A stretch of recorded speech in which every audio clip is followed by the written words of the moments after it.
where it would like lay out like provisions and then have a second column where it would identify stuff. And, yeah, so it looked kind of cool. Good. Everybody's very nervous about it. Good evening. Welcome to the Kansas City, Kansas Community College Board of Trustees special meeting. I call this meeting to order at 4:01 p.m. We have a roll call, please. Trustee Ash, Trustee Cahar, Chair Hoskins Sutton, Here. Vice Chair Kump, Here. Trustee Sanchez, Here. Trustee Scruggs on through you. Here. And I would like to acknowledge that appointed trustee Jamie Johnson is with us. Okay. Thank you. And first item on our agenda is an executive session. And I call for a motion to enter into an executive session to discuss personnel matters of non-elected personnel with possible action to follow in open session. This will be for a 5-minute duration. Open session will take place in the Upper Jewel Lounge and in the virtual meeting room. Joining us in this executive session will be Attorney Goheen and Dr. Patrick Schulte, Acting President. So moved. Second? I have a motion and a second to enter into executive session. Is there a question? Hearing none, all in favor? Aye. Opposed? The motion carries. The board will have time to be allowed to travel to the executive session for this meeting. Okay.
I call for a motion to return to open session. So moved. Second. I have a motion and a second to return to open session. Question? All in favor? Aye. Opposed? The motion carries. I call for a motion for what was discussed in executive session.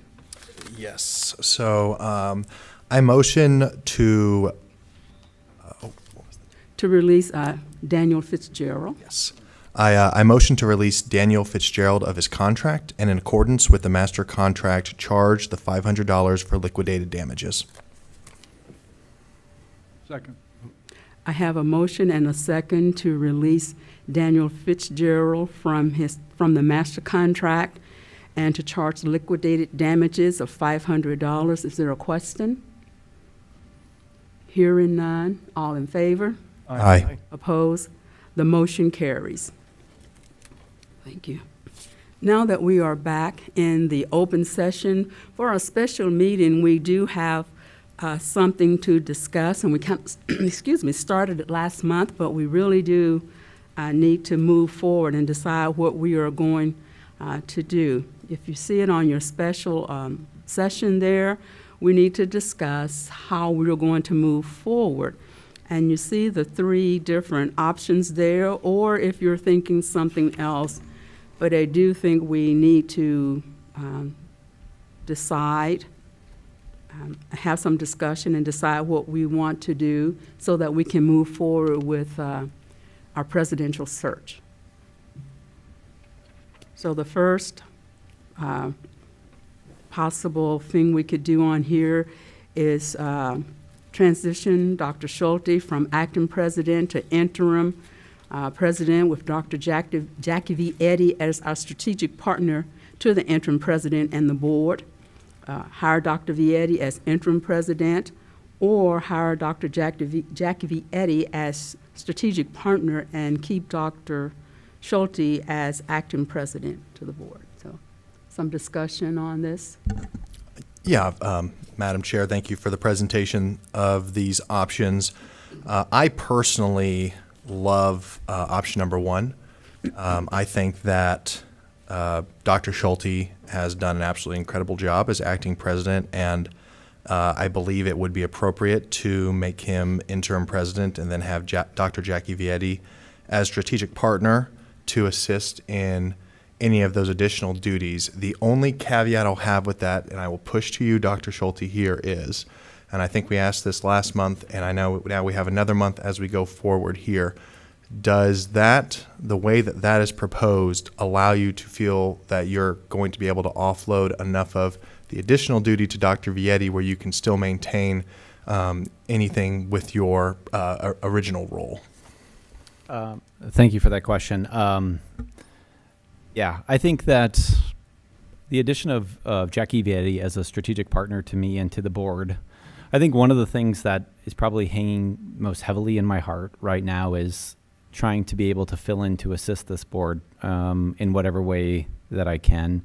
With that being 4 new trustees coming on board, it's essentially, more than 50% of the board is new. So some of that transition on new leadership and trustees growing into being a board, also undertaking a national search for a president's not an easy task for even an experienced board, much less a board that's more than 50% new. So in my mind, having her there as a strategic partner to assist the board in some of those transitions takes a lot of that lift off of this role as acting or interim.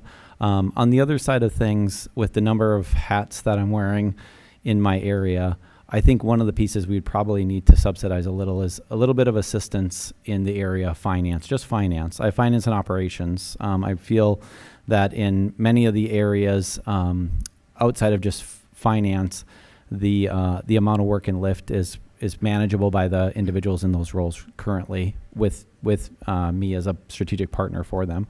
I think one of the pieces is just making sure that our controller has the support she needs in a finance individual as we look at and dig a little bit deeper into, and you're on finance committee, some of the pieces we've been looking there. And that's more accounting side of things than it is really anything else. So May I have one follow-up there? Absolutely.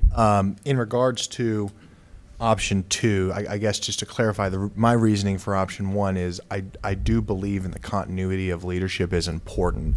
And again, I don't want to throw this on you, Dr. Certainly. Schulte, to influence the board by any means, so please feel free to answer how you'd like. But I would just be curious from your perspective, do you feel that with the transition into interim, that would be more of a stable way to look at it from the perspective of the faculty and staff, or do you believe there wouldn't be any issue if we were to switch to a different president? As far as their perception of, I don't know if I know the answer to that. I don't want to misstep and speak for people when I haven't.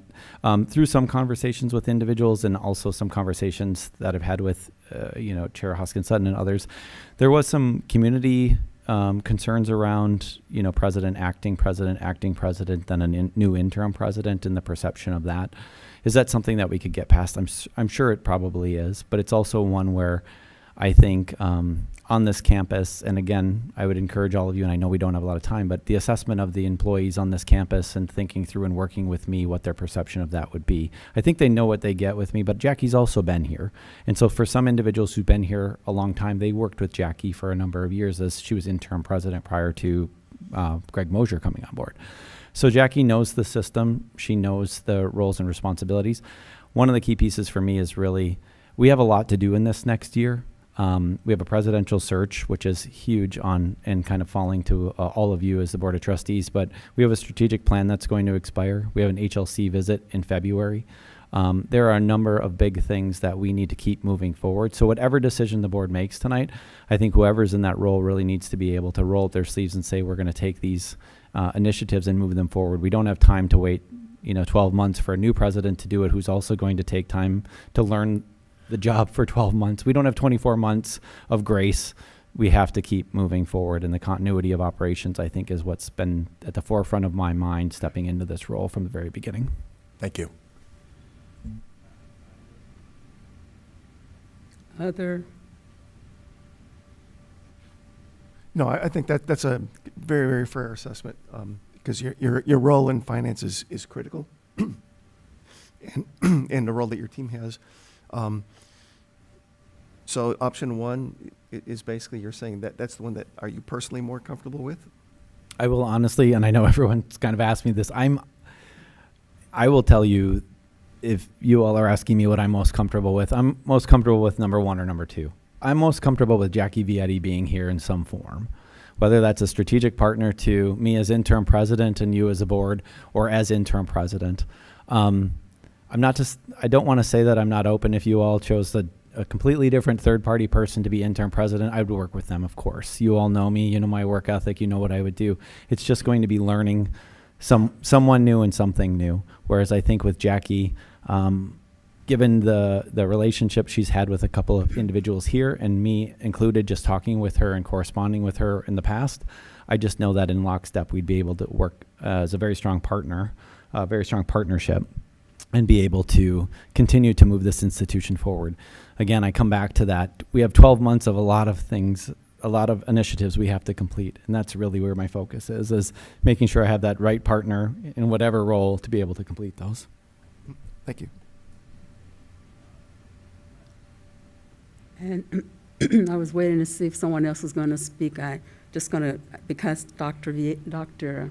Schulte and I meet every week, and we've talked about these, and I've also shared these 3 options with Dr. Vietti, and she is comfortable with either one we choose.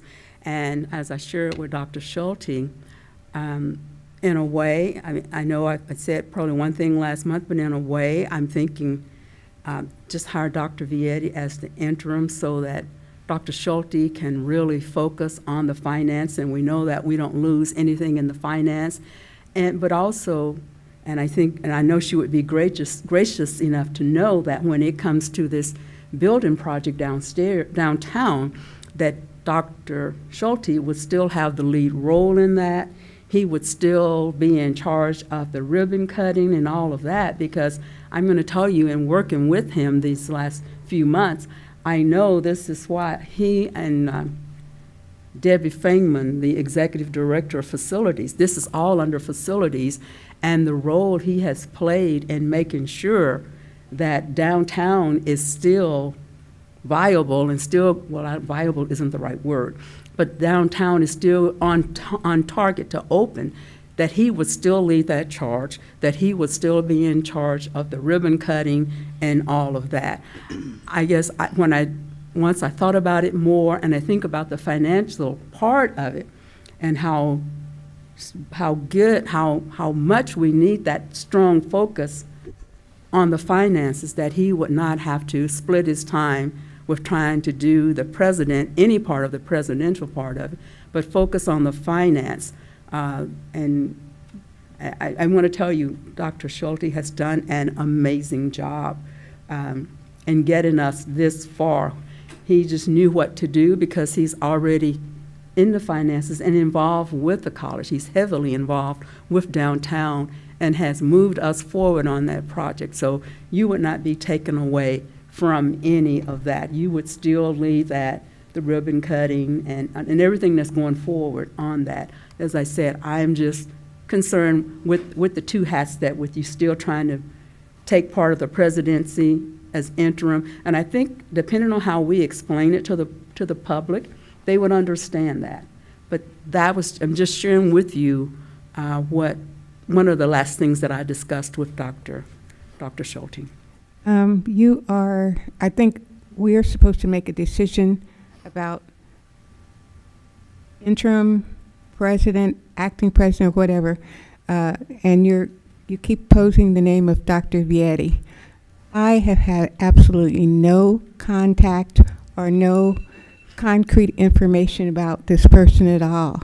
So I feel that I really could not vote to approve somebody I don't know anything about. To say that other people have met her, that's not me. So I don't know. I really couldn't support that at all.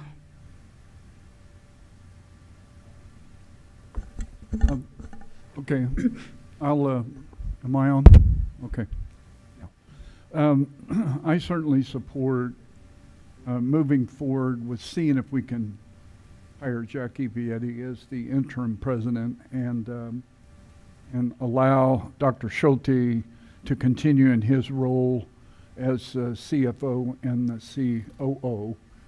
And for all the reasons that Chair Hoskins Sutton stated, and lots of others outside of Trustee Andreu, and maybe a couple other newer trustees.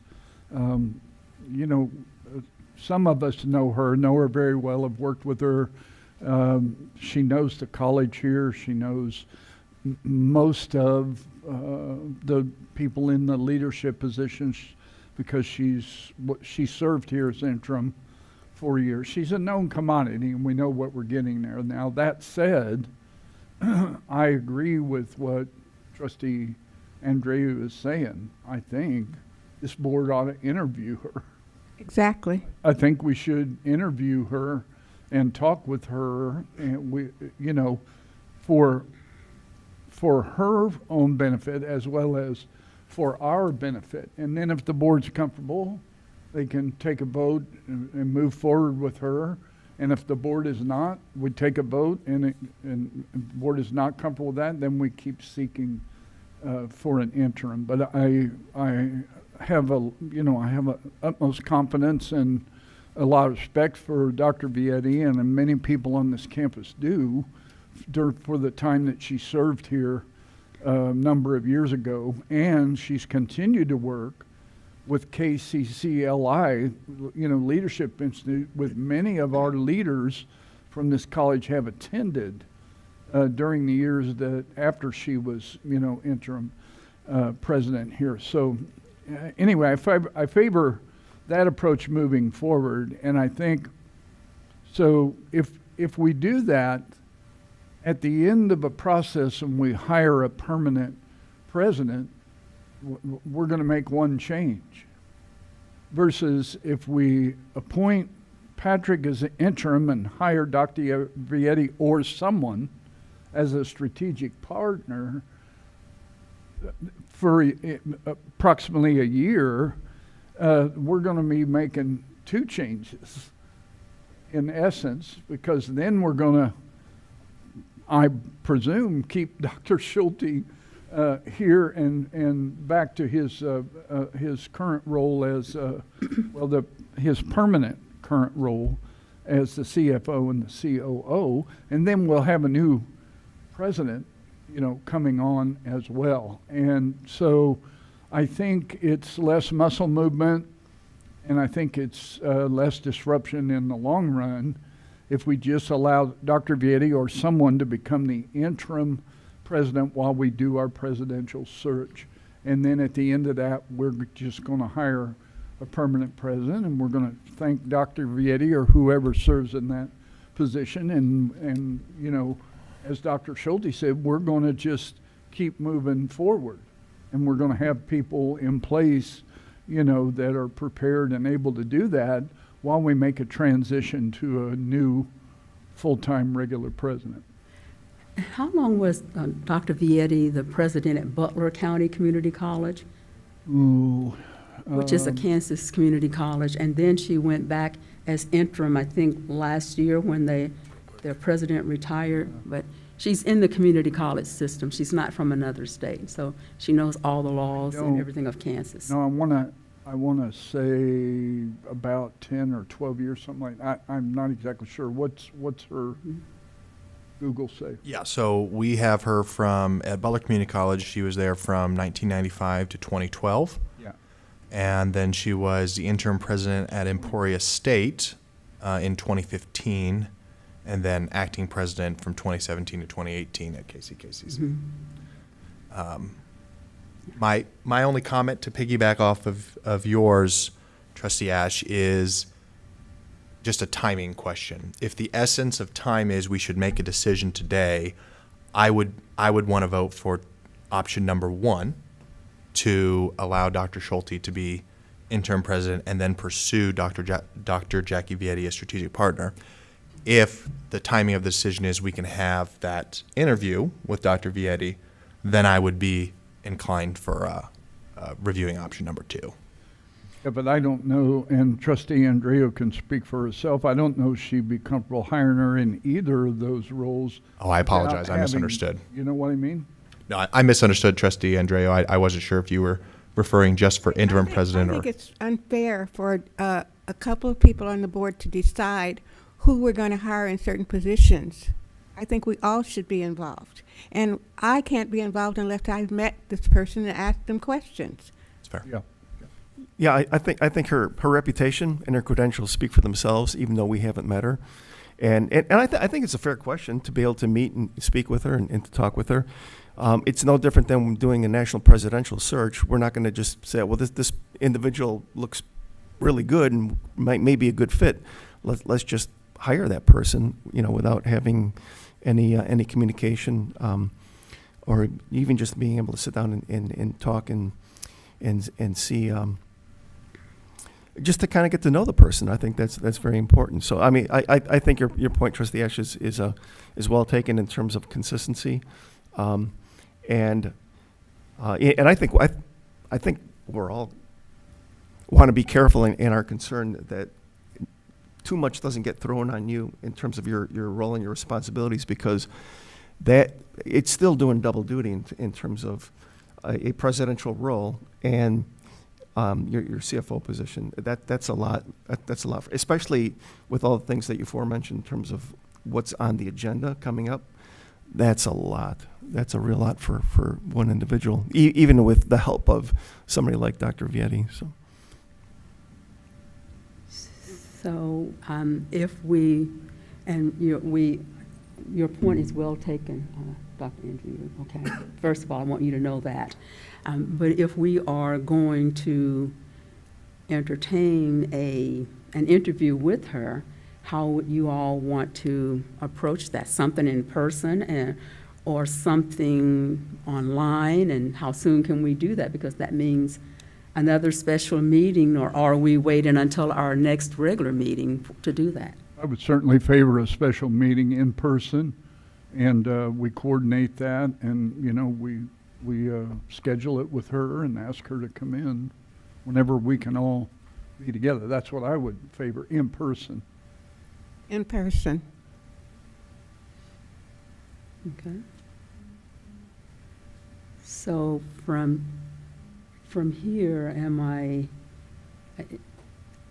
I guess for us to move forward on any of these, I will need a motion and a second, and then we can see where everyone is, unless you want to discuss more before we entertain that. So just to confirm from, I believe, I don't want to speak for you, Trustee Sanchez, Trustee Scruggs-Andreu, and Trustee Ash, the thought here would be we wouldn't make a decision at all with Dr. Vietti without interviewing her first, regardless of its strategic partner or interim president. That's right. All right, then. I think that's fair for everybody. And I think if we have that special meeting in person there, then at the conclusion of it, we have a discussion or one thing or another. Possibly then, if we publish the agenda correctly for it, but in other words, possible action to follow after that special meeting, then we could take the action then if everybody's comfortable, or, you know, we're ready to make a vote. And if not, well, then we talk about what do we do next. I like that. Okay. Dr. Brenda, I agree. you agree with that? Okay. Well, will someone, Greg, how do we motion that? Do we have to set a date or anything? Basically, you would, I mean, there's one of two ways you could do this. One is you could hold a vote to convene a special meeting at a time to be determined by the board clerk in after coordinating schedules for the purpose of conducting an interview with Dr. Vietti to discuss these options with potential action to follow. And that would be your special meeting notice. Alternatively, technically, the chair could convene a special meeting without a vote of the board, but again, under the circumstances and because of what you're trying to do, I think it probably looks better. It probably is a little bit more proper if there's actually a motion and a vote. Well, I will move to suggest a special session with schedules to be coordinated and potential action to follow in the near future. okay. A second? We have a motion and a second to conduct or to have a special meeting for the purpose of interviewing Dr. Jackie Vietti at a time that's determined. Our church, I'm gonna say church clerk, our board clerk will work on that. And is there a question? Second. Okay, it already second. I had a Already motion. second. I had a motion and a second, so I was asking, was there bet. any more questions Yep. before we? No. Okay, Here. so all in favor? Aye. Aye. Oppose? The motion carries. So our board clerk will be in touch with you. And hopefully, we're thinking within the next 2 weeks. I can't imagine Rather than that we're going to wait until July. No, sooner rather than later, I would say. Okay, and depending on Dr. Vietti's schedule too, and if you would reach out to her and, you know, even explain that rightfully so, we have some new board members who are not familiar with her, and we want to make sure that everyone's comfortable with this. All right? Thank you. Then our next item on the agenda is to talk about a board retreat. And, you know, and in the past, we've had a retreat, well, since I've been here, we've had a retreat in February and August, and we're almost to August, but our recent previous retreats have just really been an extension of another board meeting. But we really want to get back to having a real retreat. So with that in mind, thoughts or suggestions, some of the things we discussed, let me say this first. For example, we worked on our goals in our meeting, and sometimes at our 4 o'clock meetings, that could be another option for that, to actually have someone come in I know ACCT does retreats.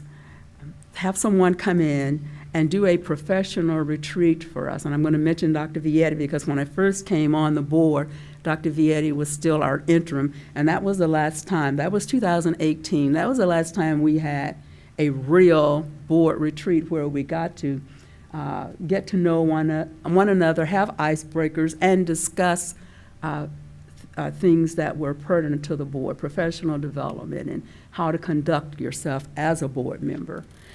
So I know in the past there's been concern, I'm trying to get to this email, there's been concern that the board didn't really have input on what the retreat would look like. So that's why I'm bringing it to you now to say August is almost up on us. Do we still want to try to have a retreat in August? Or do we want to try to put it off a little bit into the year with having someone professional come in and do a retreat for us? Or just what's your thought? Or who wants to help plan it? Or just My only thought would be, this fall is the opening of the downtown campus, and so I'm wondering what our schedules are going to be in terms of being in the middle of a search, the downtown campus opening. I'm not opposed to it. I'm just saying that there are things that I think, well, we need to consider in terms of timing and availability. And that's why I was thinking, is August for us to really put something together really, really beneficial to us? Is August enough time to try to plan for one, or should it be later, in the year? I'm open. I just don't want us to lose focus of that, because that is a time where we discuss our goals and what have you. So we don't want to get away from not having a retreat, but we want it to be something that's beneficial. I know Dr. Andrew had some real serious problems with the way the last ones have been handled, and I've had concerns as well. So we want to be inclusive in discussing this, and as I said, a decision doesn't have to be made today. I am just bringing it to your awareness. And you probably got the email too from ACCT, if you get their email, where they give away or they have a drawing for 20 retreats, and I've always wanted to enter us into this, but I couldn't. So with ACCT, they randomly pick 20 schools, but you have to enter each year, and you have to have the retreat by June of next year. If your school is selected, they will come out free of charge, because otherwise there is a charge. They will come out and conduct a retreat for you, and that way you will really get to see a retreat. But if you got that, you know about it, and I want you to know that I'm going to enter us. I don't know that we will win, but we're going to be entered into this drawing to get a retreat so that we can have someone come out. I can tell you, and Trustee Ash can too, that it was very beneficial to have that professional development on that level.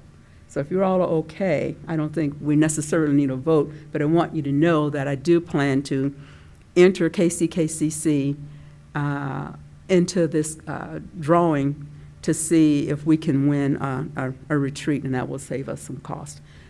Irregardless, we need to have one. It's just trying to decide on the date.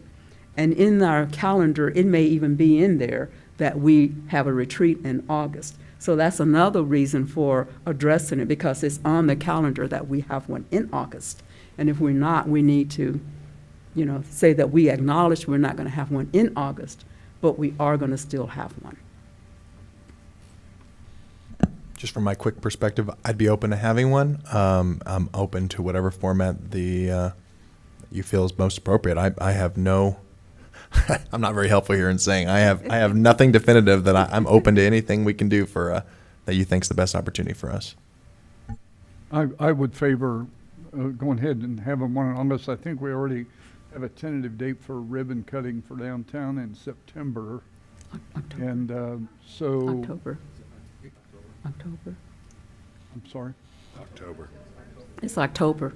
Oh, I'm sorry, October, yeah, in October. So I would favor it, but in fairness to really the newest trustees, certainly not just Ms. Johnson, but, you know, you other two, and even to an extent, Trustee Andreu has not been to this level of retreat that Chair Hoskins Sutton is talking about.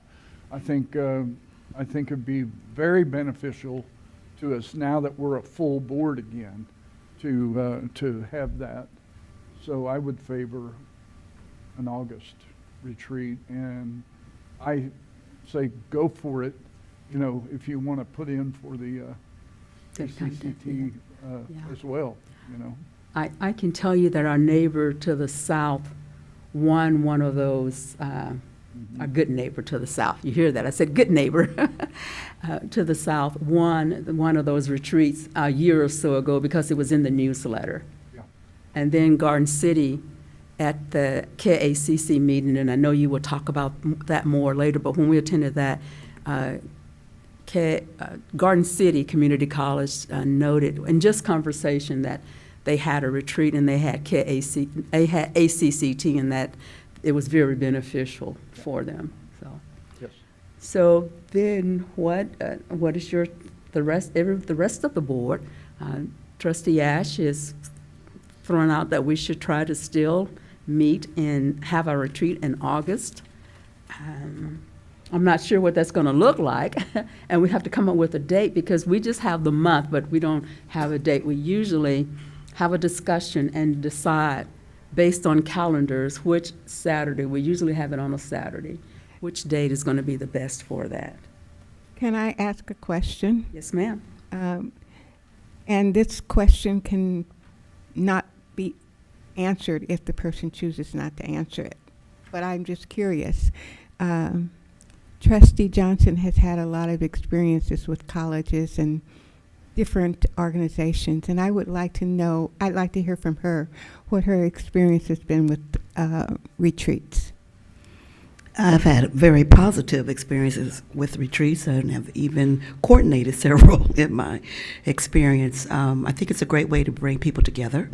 It's a great way to review the goals that you have for your organization, for your team, for your committee.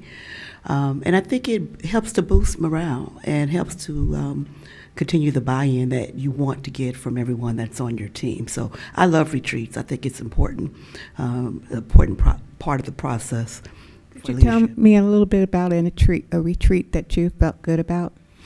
Well, one of the retreats that I have been involved in that I felt good about was, well, several, but the one that I've been most concerned and supportive was the one that included faculty, staff, and students, and not just the board. What kind of activities did you do? Oh, we had team building activities, we did workshops, we had brainstorming activities,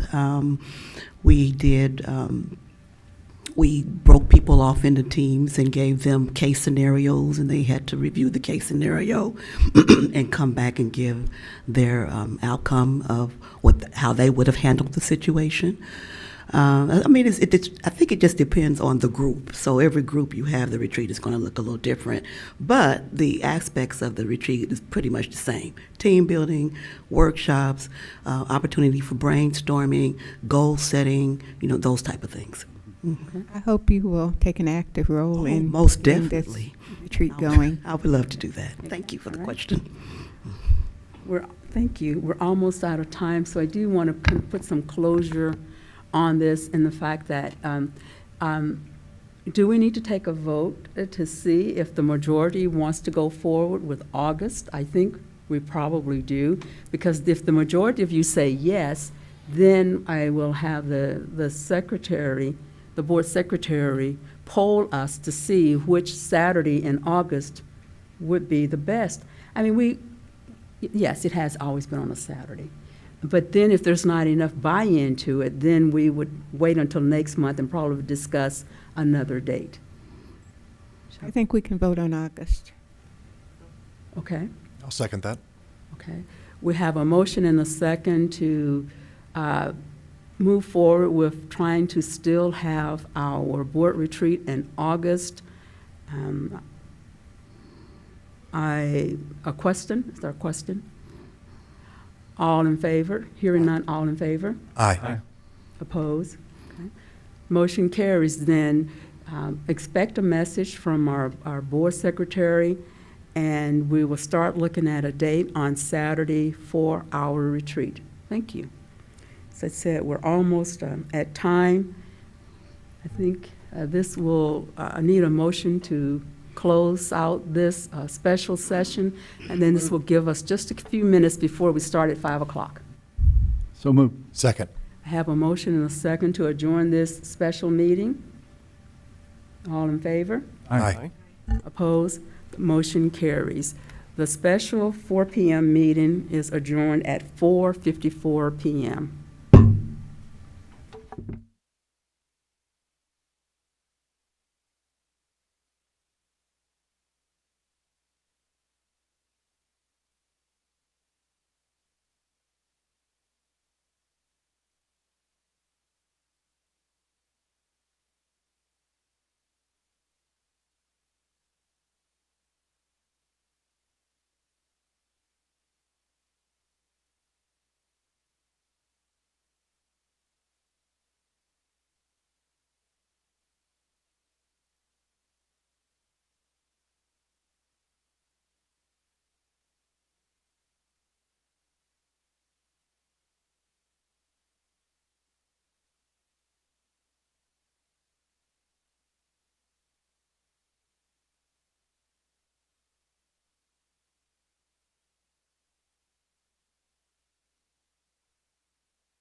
Good evening. I would like to call the Board of Trustees meeting to order on Tuesday, June 16, 2026. We have the Pledge of Allegiance led by Trustee Scruggs and Ryu. I pledge allegiance to the flag of the United States of America and to the republic for which it stands, one nation, under God, indivisible, with liberty and justice for all.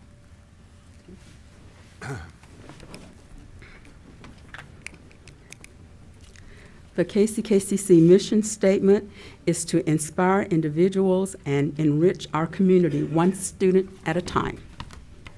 Will I have the roll call, please? Trustee Ash. Here. Trustee Cahar. Chair Hoskin Sutton. Here. Vice Chair Kump. Here. Trustee Sanchez. Here? Trustee Scruggs Andrew. Here. And I would like to acknowledge that appointed trustee Jamie A. Johnson is with us. Thank you. May I have a motion to approve the agenda, please? So moved. Second.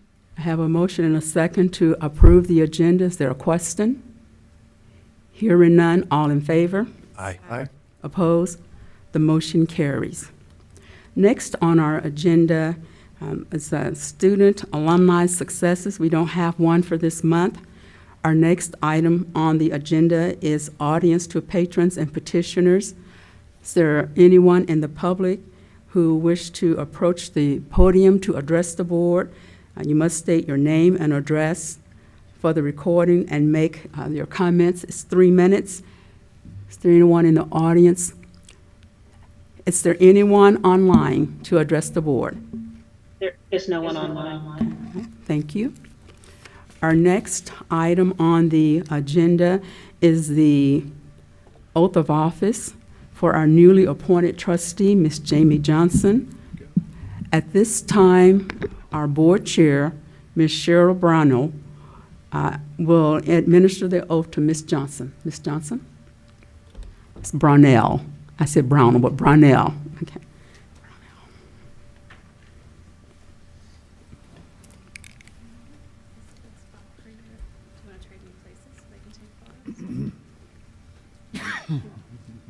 Okay, please raise your right hand. Is this on? Please raise your right hand and repeat after me. I state your name. I, Jamie A. Johnson, Do solemnly swear do solemnly swear that I will support the Constitution of the United States, that I will support the Constitution of the United States, the Constitution of the State of Kansas, the Constitution of the State of Kansas, and faithfully and honestly perform the duties of my office and faithfully and honestly perform the duties of my office as member of the Kansas City, Kansas Community College Board of Trustees, as member of the Kansas City, Kansas Community College Board of Trustees, Wyandotte County, Wyandotte County, State of Kansas. State of Kansas. So help me God. So help me God. Congratulations.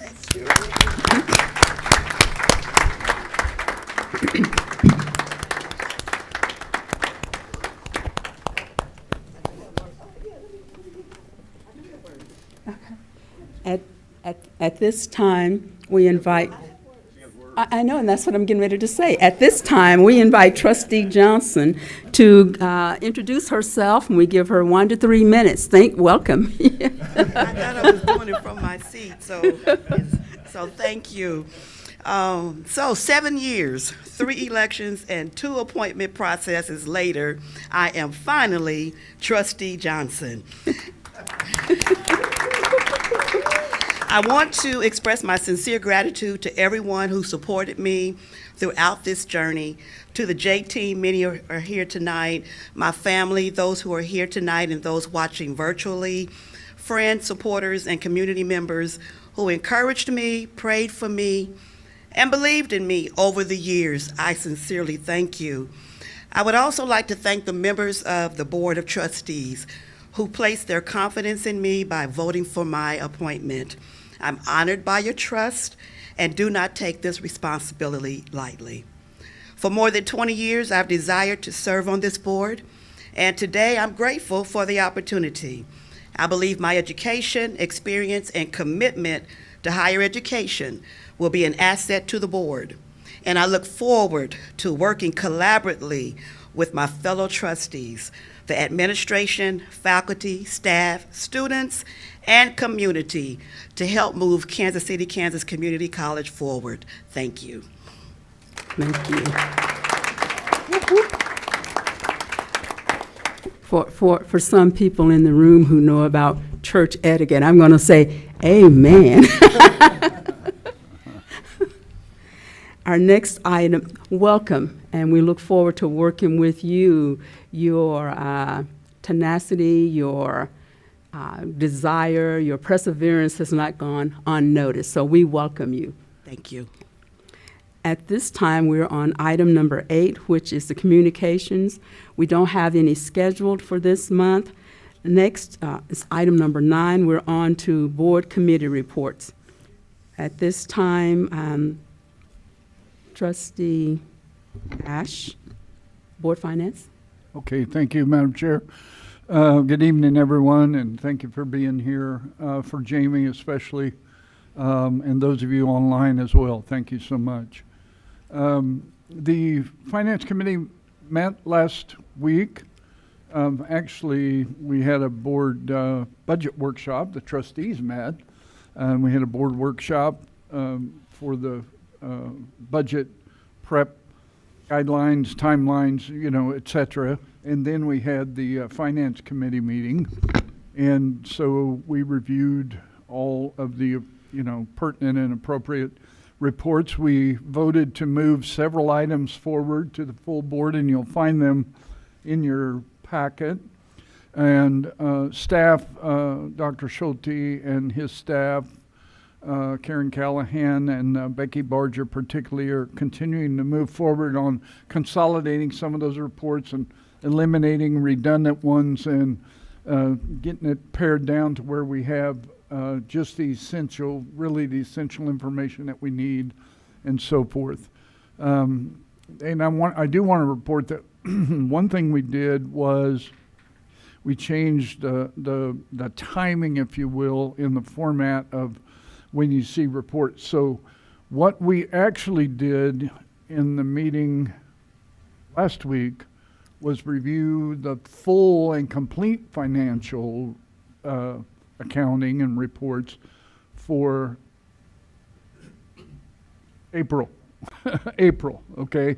So we will be a month behind, but we won't be a month behind. The business will have taken place, but it will give us a more complete picture of all the business and take a little of the pressure off of the staff to try to scramble around and get those things for us, and then have to come sometimes and say, well, that's not complete yet, or we're going to pay that after we meet, but before you meet again. So we're endeavoring to try to eliminate that. So it went very well. The college continues to be in a really good position, and we are looking forward to working with Dr. Schulte and the staff in the completion of that revision, if you will. And I might add in there, Trustee Ash, if you, just for others that are listening, and if you didn't join finance, a key piece of what Trustee Ash noted, and someone might say, well, it was your June Finance Committee meeting and you're reviewing April. Why weren't you reviewing May? Because previously it would have been May. May ends and our Finance Committee happens, right away at the very beginning of June. So it gives a very small window, depending on the timing of the end of the previous month, for individuals to run those reports. We have to then reconcile those reports, and then there's work that has to be done in order to make sure that journal entries are done in May to clean up the previous month. That timing became shorter and shorter and shorter. Some months it could be less than 4 days of getting the reports out, getting them cleaned up, and getting it put forward. And so the confidence behind some of those numbers, it's in the system, and while it needs to be adjusted going forward. Now this this lag by 1 month gives us the ability to make sure it's clean. So then when you're looking at it month by month by month going forward, those are the documents that are going into our audit work files as well for our auditors. So the information that you're getting is essentially foundationally what's going into our audits versus hearing 1 month and seeing a set of numbers and then a month later going, well, why did it change so dramatically? Well, if there was an expense that was put into the wrong category or charged to the wrong line or needs to be moved out because it's a capitalized equipment expense or something along those lines, those changes happened after the fact. We want to make sure you're getting the cleanest, version of our financials as you can from a finance committee standpoint. Okay, yeah, thank you for that clarification. And anytime you're trying to crunch that stuff in a short period of time, that's when you can overlook something or accidentally miscalculate something, or, there's a greater chance for mistakes to be made. This slows the process down and allows the proper time for oversight, checking the checker, and then checking that you checked the checker, okay? And we can have a higher degree, I think, of confidence in the long term on the numbers. The other thing we revisited at the committee meeting last week was a proposal that Dr. Schulte and Becky Barger brought to us concerning, and Karen Callahan, concerning our investment strategy. And so we have had dollars, as you know, or most of you know, in designated funds, restricted funds for certain projects over the years. For example, student housing and the downtown campus and other kinds of things that we have been strategically planning, or in other words, long-term planning on those items and on those projects. And so we have obtained grants. For example, we've obtained some philanthropic dollars, some support from some philanthropic foundations and so on and so forth for our downtown campus. And so we have been parking that money, if you will, in designated funds. And a few years ago, we made the decision, hey, why don't we stick some of those in some long-term CDs? And the interest rates at that time were pretty high on CDs, particularly long-term ones. And so we did that. So now the interest rates are coming down on CDs, and it's not quite as beneficial as it was before, and it's a different kind of strategy. So they proposed to us that we consider A money market. money market accounts. And there are a few banks and institutions around that we work with, and others, offer those. And so Ms. Barger presented her research and ones that she checked with, and with a recommendation that one of them would be the recommendation that we would work with them. So you should find that in your packet. We brought that forward for the full board's consideration in case anybody had any questions on that. And Dr. Schulte, I'll defer to you to kind of give them the quick review of it, or let them know what page it's on, or whatever the case may be. Yeah, that comes later on. We have a motion at the end of the meeting. We can talk about it at that point in time if that works. Okay. All right. So we'll look at it a little closer during We your will. report at that time. But we want you to know that the committee's voted to move it forward with a recommendation to accept the proposal that he will share with us. And it's going to be, I think, a change, but in the long run, it's going to be a better, certainly longer term strategic move for us. Strategic policy in terms of our investments. And we're going to be better stewards, if you will, of all of our money, and especially, the taxpayers' money that comes in here. But any of the money that we have and that we're working with, that we're needing for long-term type of investments. So we'll get more information on that. We found the financial condition of the college to be more than adequate and acceptable. And, we're prepared. You'll see the detail of it in Dr. Schulte's report, or Becky Barger, whoever's giving it later. And then if you have questions, you could ask them at that time. So that's the sum and substance of our meeting. Anybody have any questions? I'll take them. Yes. Any questions? Thank you, Dr. Madam Schulte, Chair. did you have some additional information for us? Yeah, the only other piece, and I think it's just been kind of, I was asking Secretary Brownell the same question. We had the budget workshop, we went through that.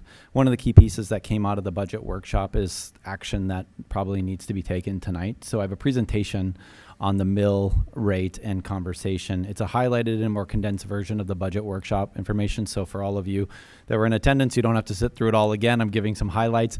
But based on the county workbook and KBOR, we have to make the board has to make a decision this evening, because your next Board of Trustees meeting happens after the deadline with which it's due to let the county know an intent. If there's any intent to exceed revenue neutral, that conversation has to happen tonight, and a decision probably needs to be made tonight by all of you and an action taken tonight.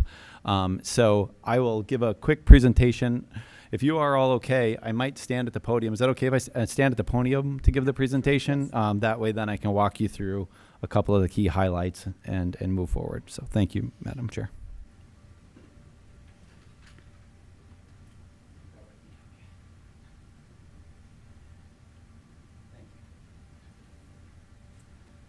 All right. Is it up that they can see it? Okay. I'm going to go through. Thank you again, all of you. I put together a KCKCC Board of Trustees budget workshop. And again, thank you all for attending last week and going through. We went through some detail there in relation to what we're looking at. And what I really wanted to stress tonight was the board decision today, basically to provide direction/intent on the mill levy scenarios. July 20th is the last day, based on the information that we've received, for the to notify the county clerk of an intent to levy above the revenue neutral rate. Again, I want to stress that for new trustees, and many of you have probably listened for a long time, even regardless of being a trustee, was we have to make a decision on if there's any intent to levy even $1 more than revenue neutral.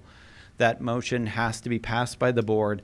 That means at that point in time, if you were to take action and say, we pass a motion with an intent to exceed revenue neutral, no matter what that dollar amount is, we can work on that until we have to submit the materials in September and October. But right now you have to decide, before the 20th, whether or not you're looking to do that. If it is that the board makes a decision that you're going revenue neutral tonight, that also is something that we share forward, and that allows us from the finance side to begin the work that we're doing on our end. And so with that, we would then be able to discuss if we're revenue neutral, we know exactly how much revenue we're getting from the county taxpayers, and then also being able to move that budget forward. But tonight's intent is not necessarily to set the entire budget, it's just the intent on whether you want to exceed revenue neutral or not. With that, just a breakdown of budget at a glance. The budget presented to the group last week and taking a look at and pulling information together. And this is tentative and subject to change given the actions of the board going forward. Total budget was about $98.4 million coming into the next fiscal year, about $2.5 million greater than the FY26 budget. Our enrollment projections are up about 683,000 based on increased enrollment, and also, if you all remember back in January, February, passing tuition rate increases. Those tuition rates are taken into consideration along with our enrollment projections. The recommended mill levy dollar amount is a question mark. That's a key piece of what we're thinking about and talking about tonight. The fund balance of operating expenses is a key piece of conversation that we can have going forward, depending on the decisions you make on the mill rate and the amount of dollars that we would get through property taxes. We could then leverage, are we utilizing fund balance reserves to be able to offset? That was a key piece of our conversation that we had last week.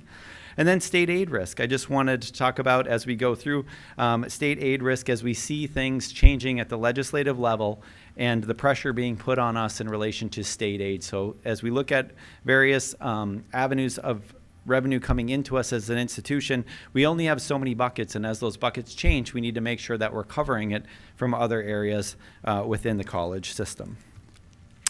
Changes since 2026, state revenue uncertainty. We heard not too long ago CTE changes at the legislative level.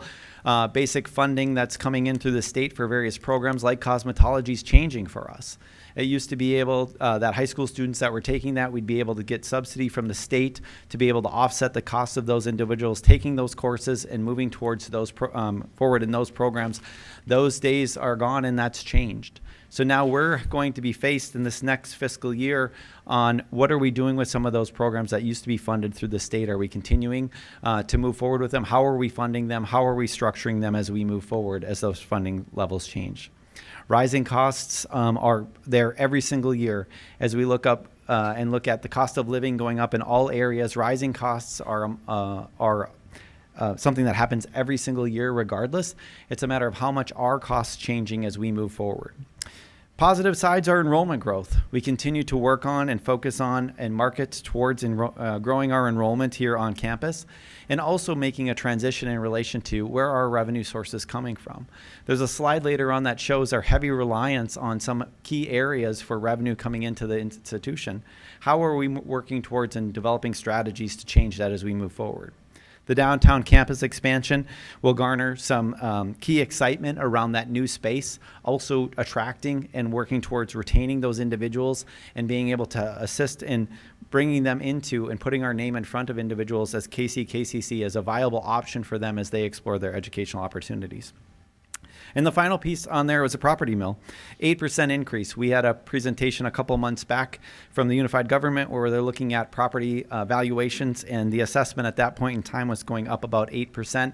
And while we're not forecasting a use of 8% in our calculations, that's a key piece that we need to keep in the back of our mind in relation to property assessment and valuations. Mill levy history was given previously, and here again I just wanted to one more time emphasize the assessed valuation in FY 2020 was $1,368,524,850. If you fast forward from that same line to 2026, so again we're looking at 1.3 billion to 2026 is at 1.389 billion. $1 billion more. The assessed valuation has increased over a 6-year period by $1 billion. So again, as we take into consideration the calculations that go into looking at the assessed property valuations and the mill rate and the taxation on that, we need to take both pieces into consideration. As the area continues to grow, as property values continue to go up, we need to be cognizant of the fact that that is growing as rapidly as it is. Whereas the total mill levy in 2020 was at 27.56, and last year we kept it flat at 23.642, so down almost 4 mils relative to where it was in 2020. And again, but if you look at the amount of taxes levied, they increased pretty substantially simply due to the assessed valuation of the properties as well. So we need to keep both pieces in consideration, not just this year, but as we go forward moving ahead. The graph in front of you shows that history. 2021, FY21, the assessed property values grew by 6%. In 22, it grew by 4%. In 23, it grew by 14%. 24 by 15%. 25, 12%. And 26, 9%, rounded up. Whereas looking at the mill history for the college and over that same period, the mill levy grew by 0% in 21, 0% in 22, 0% in 23, was a decrease of 4% in 24, a decrease of 10% in 25, and held flat again in 2026.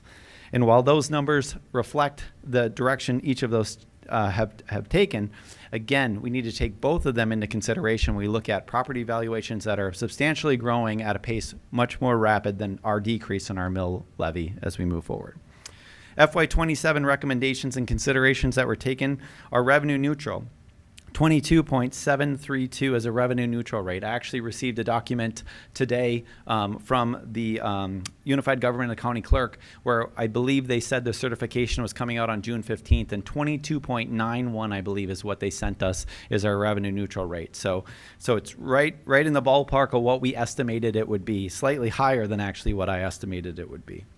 The flat mill rate would be holding at 23.642. If we did a half mill reduction, it'd be 23.142. A full 1 mil reduction, 22.642.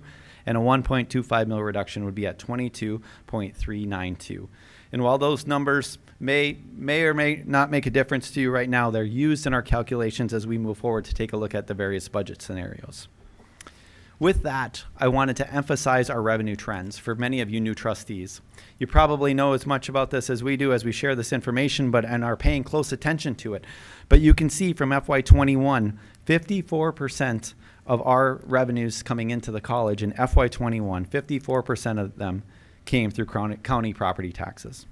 That number's grown to as high as 59.58% in 2024. It's gone down to 58.41% in 2026. In 2022, you can see it dropped down to 47. You might scratch your head and say, what's happening there? I think there was heavy subsidy in relation to grants and contracts based on COVID. Money's coming in and subsidizing us in various other areas, which reduced a reliance on county property tax and actually just brought in additional revenue for the institution at that time. But again, a heavy emphasis on between 54 to 58% of our revenues come through county property taxes. And while it is and it needs to be a strategy to say, how are we looking at our county property taxes and what is our reliance on them as we move forward? And how do we change the reliance on them as we move ahead? We have to be cognizant of the fact that as we take percentages away from one area, we have to grow percentages in another. And that either is in the form of increased revenue through revenue streams and opportunities, or decreased expenses to be able to match up our budgets as we move forward.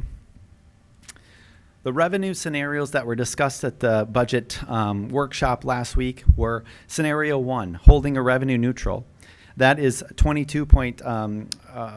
22.732. Again, the county gave us a number slightly higher than that, but holding our revenue constant. That would mean the difference in total property tax revenue from 26 to 27 would be $0, right? Revenue neutral is $0 more. We're getting the same amount of property taxes we did this year we're currently in. Scenario 2, built for the board's review, was a flat. A year ago at this time, we did a flat levy.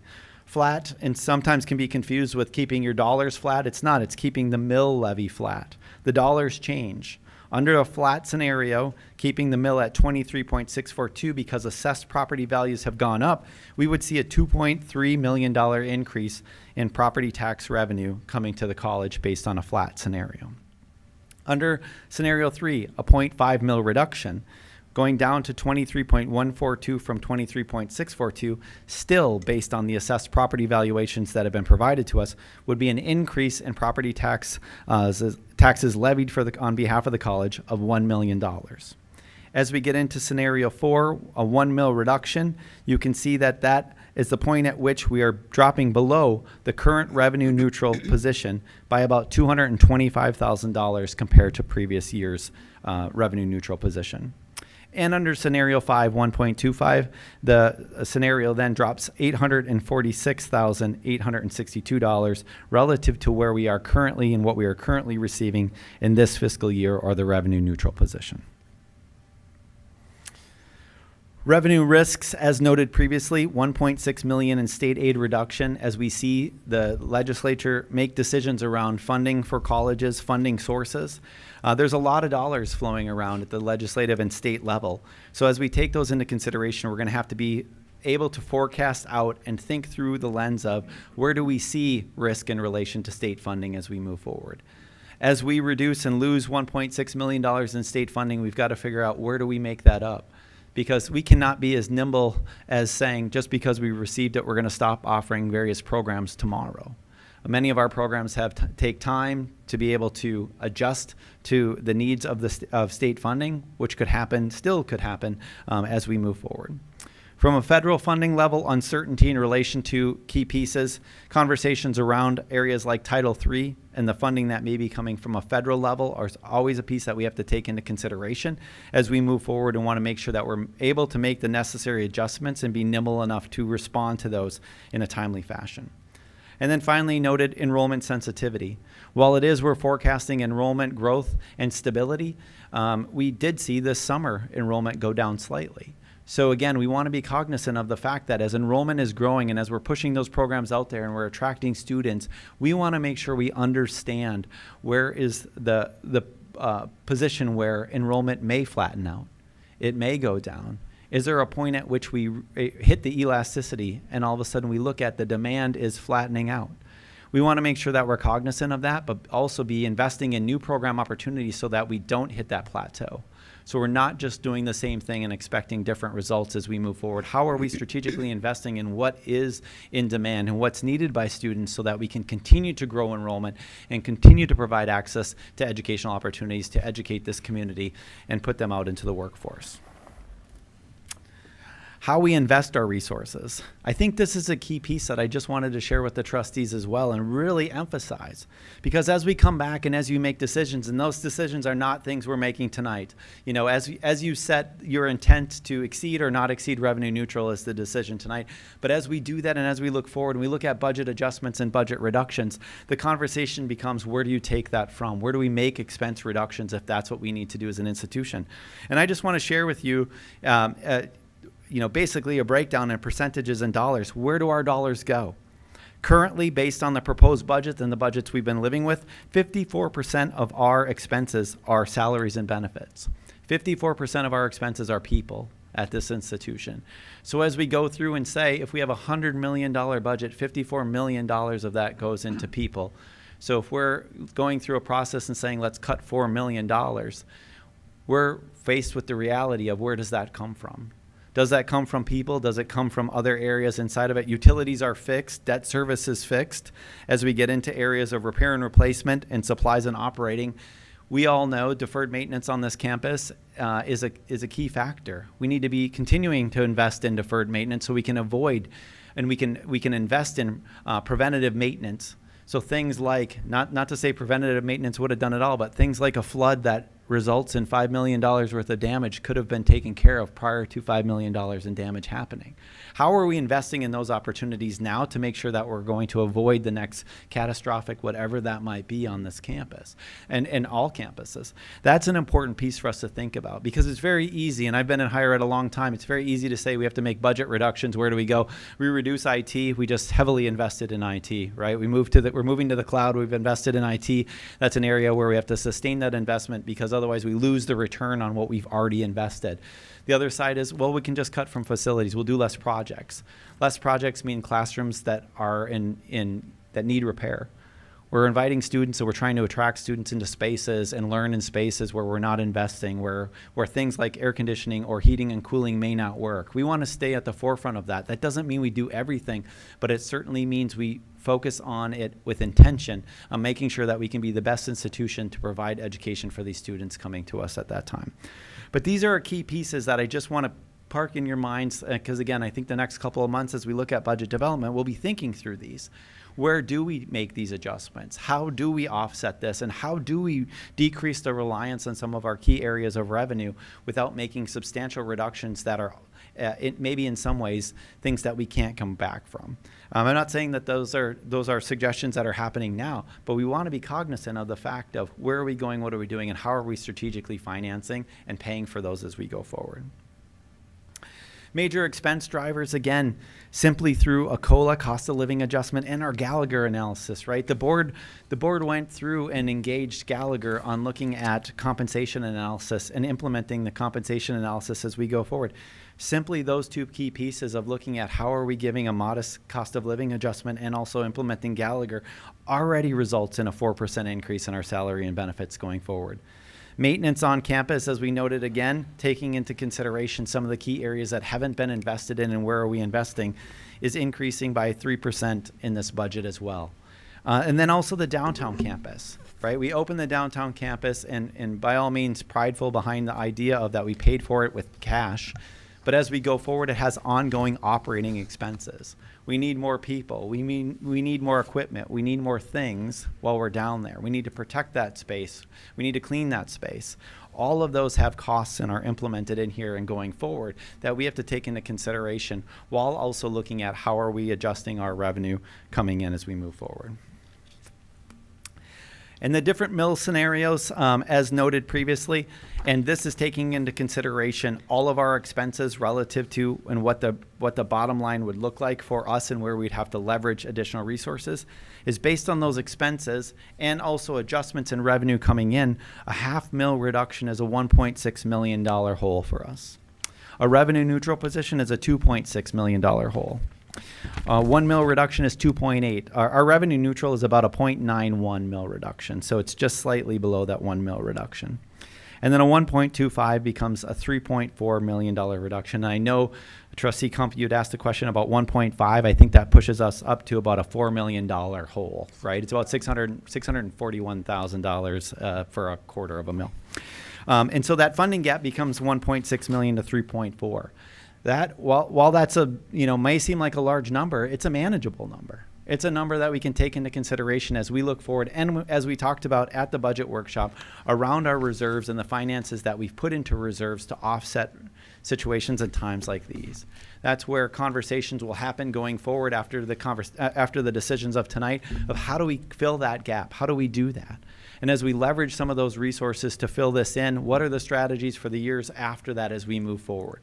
Because we're going to have to manage in relation to what does that look like beyond tomorrow. So again, today, the decision of the board today that is truly what needs to be asked by whoever wants to make the motion, whatever we need to do, is really that. The last day to notify the county clerk of an intent to levy above revenue neutral is July 20th, and I believe our next board meeting is like the 21st, I think.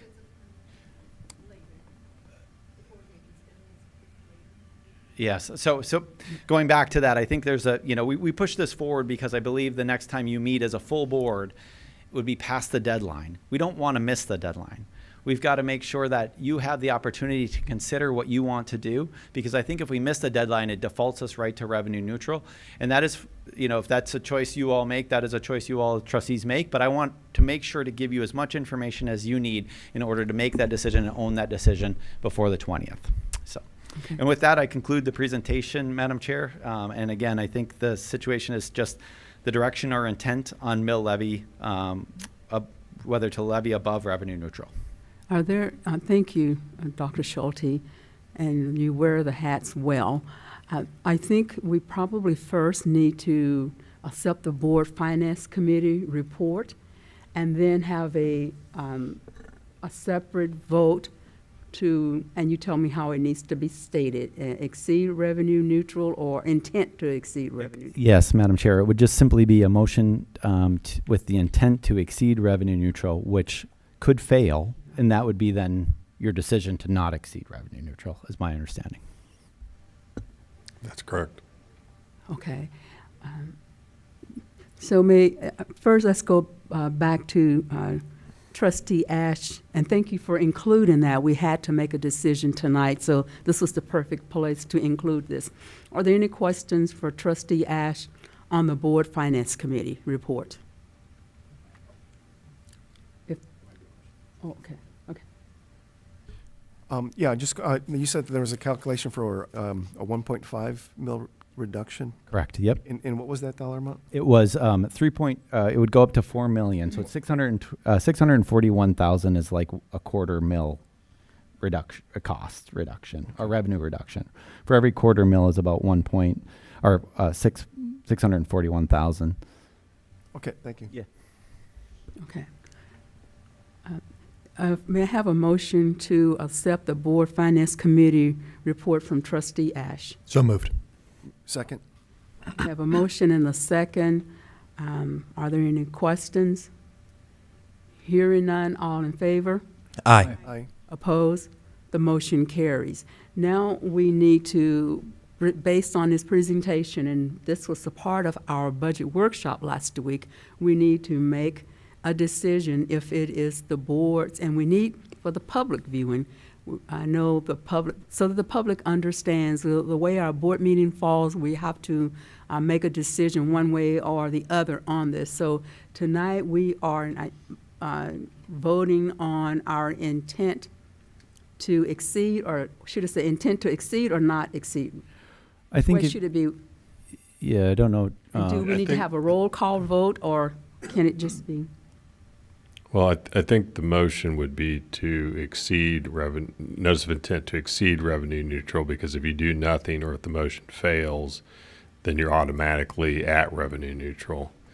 And just again, for clarification, the point of demarcation here is if you do not vote to issue an intent to exceed revenue neutral tonight, then you can't change your mind later and decide you're going to exceed. If you vote to issue an intent to exceed revenue neutral tonight, you can still later change your mind and decide that you're going to be revenue neutral or do a reduction. So it's just think about a gateway that swings one way, as opposed to having two options. You'd only have one option moving forward after tonight. Hopefully that made sense. Yeah, that makes sense. Okay.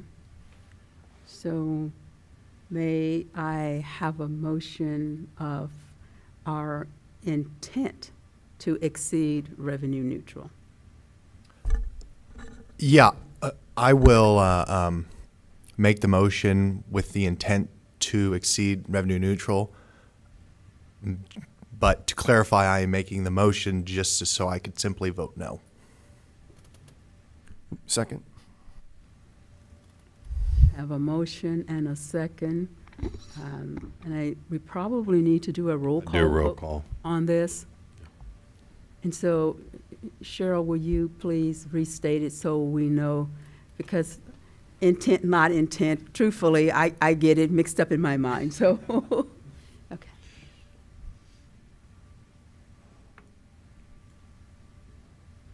I believe the motion is the board intends to exceed the revenue neutral rate. And that's been motioned and seconded. Yes. Okay, roll call vote. Trustee Ash? No. Trustee Cahar? Chair Hoskin Sutton? No. Vice Chair Kump? No. Trustee Sanchez? No. Trustee Scruggs on through? I am voting against it because the Wyandotte County people are losing their homes because they can't afford to pay their taxes, and their personal incomes have not increased. They're losing their jobs also, so I vote no. Trustee Johnson? No. Okay. So the motion failed, and that means that Kansas City, Kansas Community College Board of Trustees voted not to exceed the revenue neutral. Is that a good way to say it? That's effectively what happened. Okay. Yes. Right. Right. Thank you. Our next item on the agenda is the Board Policy Committee. And as you know, we don't meet in the summer because the senates are not here, and we do shared governance on our policies. So we will not meet again until September. May I have a motion to accept this report? So moved. Second. I have a motion and a second to accept the report from the Board Policy Committee. All in favor? Aye. Aye. Opposed? The motion carries. We have a board. Do we have a board report from the Community Engagement Committee? Yes, we're still meeting. Basically, we're kind of rethinking. So I've had conversations with you, Madam Chair, and also with Director Chris Green. And so just trying to figure out going forward, because it's had different faces based on the people who have been here. And we don't want to duplicate things that are already happening in many of the organizations within the college that you would consider to be outreach and engagement. So I think there's a room to be able to maybe incorporate that into this committee. And I think we're in a kind of redefining stage right now, and from conversations that I've been able to have with Chris Green, very, very positive. We're looking to do some new things in terms of all different forms of media, whether it's a print, talk radio, social media, but going beyond just the scope of the bounds of the college. So getting more out into the local newspapers like The Call, the Voice, The Pitch, Dos Mundos, things like that, in making more of a presence. So those are some of the things that we're talking about, and those are some of the things that I think we're going to probably make a little more formal in terms of an outline for direction in our upcoming meeting. So that's going very well, and very encouraged by input that people have had, regarding this. So. Thank you, Trustee Sanchez. Are there any questions for Trustee Sanchez? Because, community engagement, even though we don't all serve on it, it involves all of us. So please let them know if you have any comments or concerns. I do have just one question in terms of, from a community engagement perspective. Is there any flavor or thought as you look towards, I know you're kind of looking for print media, but is there anything from like a town hall perspective or kind of bringing people in and having an opportunity to maybe see a little bit of the building themselves perspective? It definitely would be open to that. I think we have to be creative in terms of what we do in reaching the community. And I think, we hear about the successes that are just absolutely mind-boggling in terms of, for example, all the awards that the debate team has gotten, the awards that the music department has gotten. It's just unbelievable. It's just phenomenal. But yet it's not getting out into the public in the way that it really should be. So an open forum or a town hall, kind of like an open meeting, could be something definitely to be looked at, and maybe even bringing in some other community leaders to be able to speak to things that they could do in terms of participating and or contributing to the college. I think that would be beneficial. Thank you. I guess my only question would be, do you have written priorities? And if so, where could I find that? No, we do not. Right now, we're just at the stage, we're just in discussion. But as things get more formalized, then I'd expect that at that point, we'll be able to start making our outline and our bullet points in terms of the direction that we think that the committee would be going. So, but open to suggestions, absolutely. And Trustee Johnson, in the conversation that Trustee Sanchez and I have had, had already mentioned as a new trustee that is a committee I was going to consult with you with and see if you wanted to serve on that committee, because we all serve on committees, and that is a place that we need someone, and also our foundation. But I would be in touch with you. But I already had shared with him that I believe you would be a true asset on the community engagement committee. Oh, definitely. Love to work on that committee. Okay. Definitely. Are there any other questions? May I have a motion to accept the report from the Community Engagement Committee? So moved. Second. I have a motion and a second. Is there a question? Hearing none, all in favor? Aye. Opposed? The motion carries. The next thing on our agenda is the ACCT and KCKCC from Trustee Ash. Thank you, Madam Chair. We had the quarterly meeting of KCKCC, not this past weekend, but the weekend before, Sunday, Monday format, and we began in Chanute at Neosho County Community College on Sunday evening, and then we moved to Allen County Community College in Iola on Monday, where we finished up.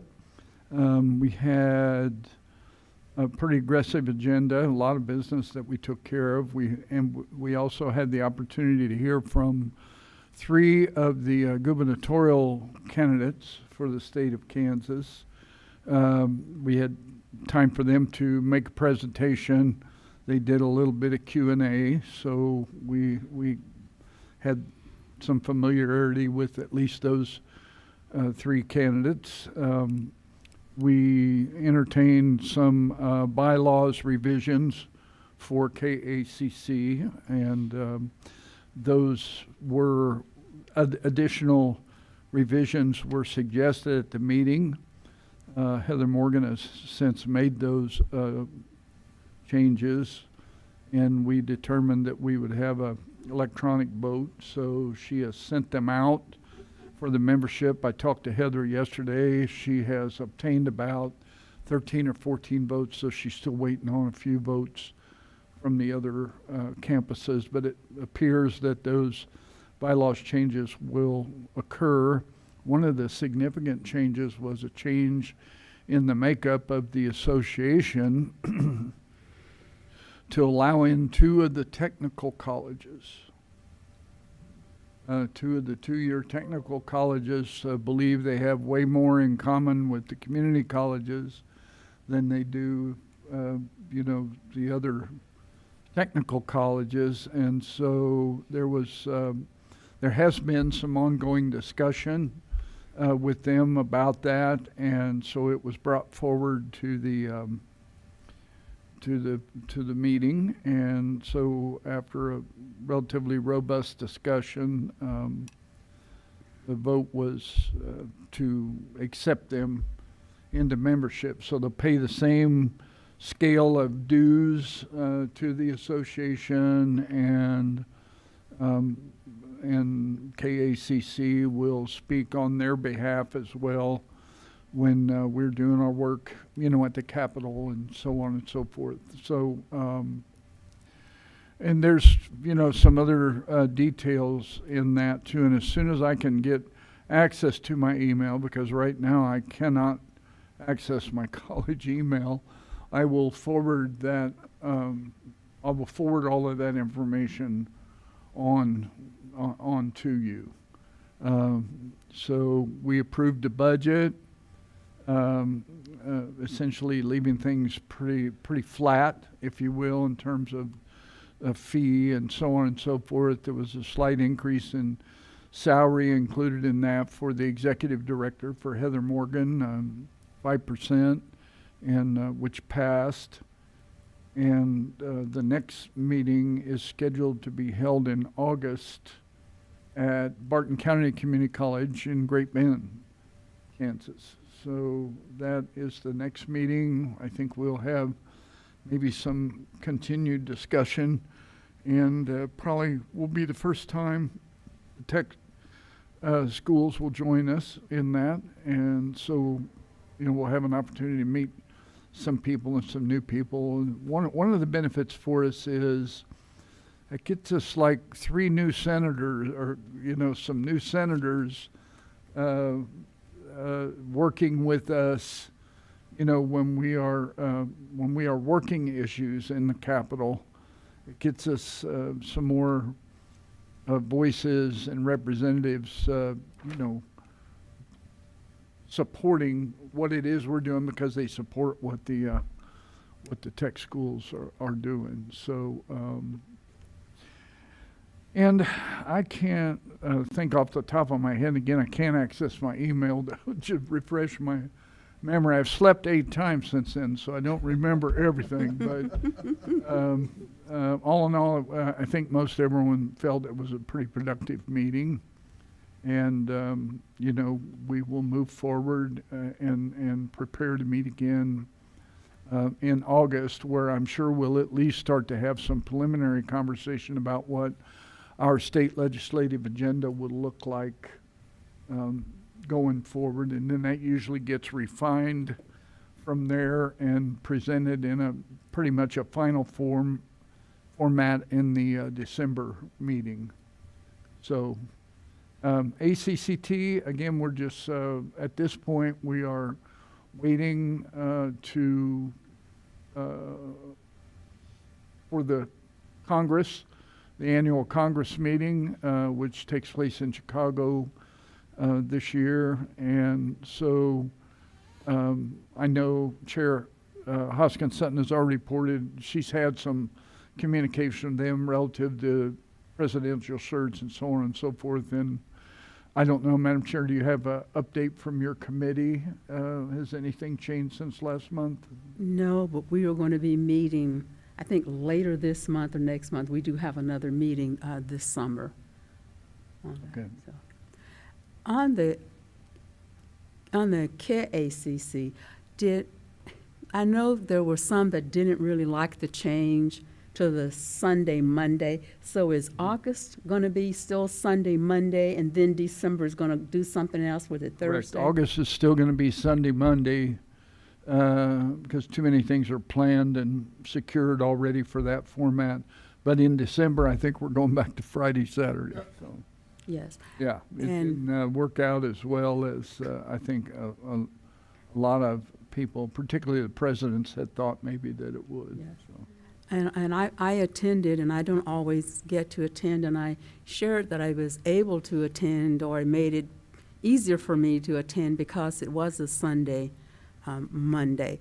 But I would encourage you, you're not required to attend, but if you do find in your schedule to attend one of these KCKCC meetings, it's very beneficial because you get to see your counterparts from the other community colleges in Kansas, and there's always a lot of very good, a lot of good information that's shared. So, Yep. Any other? Any questions? Yeah.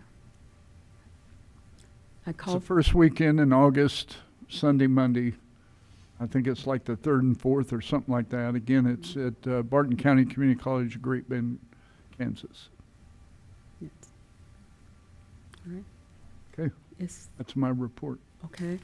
May I have a motion to accept the KCKCC ACCT delegate report from Trustee Ash? So moved. Second? I have a motion and a second to accept the report from Trustee Ash. Is there a question?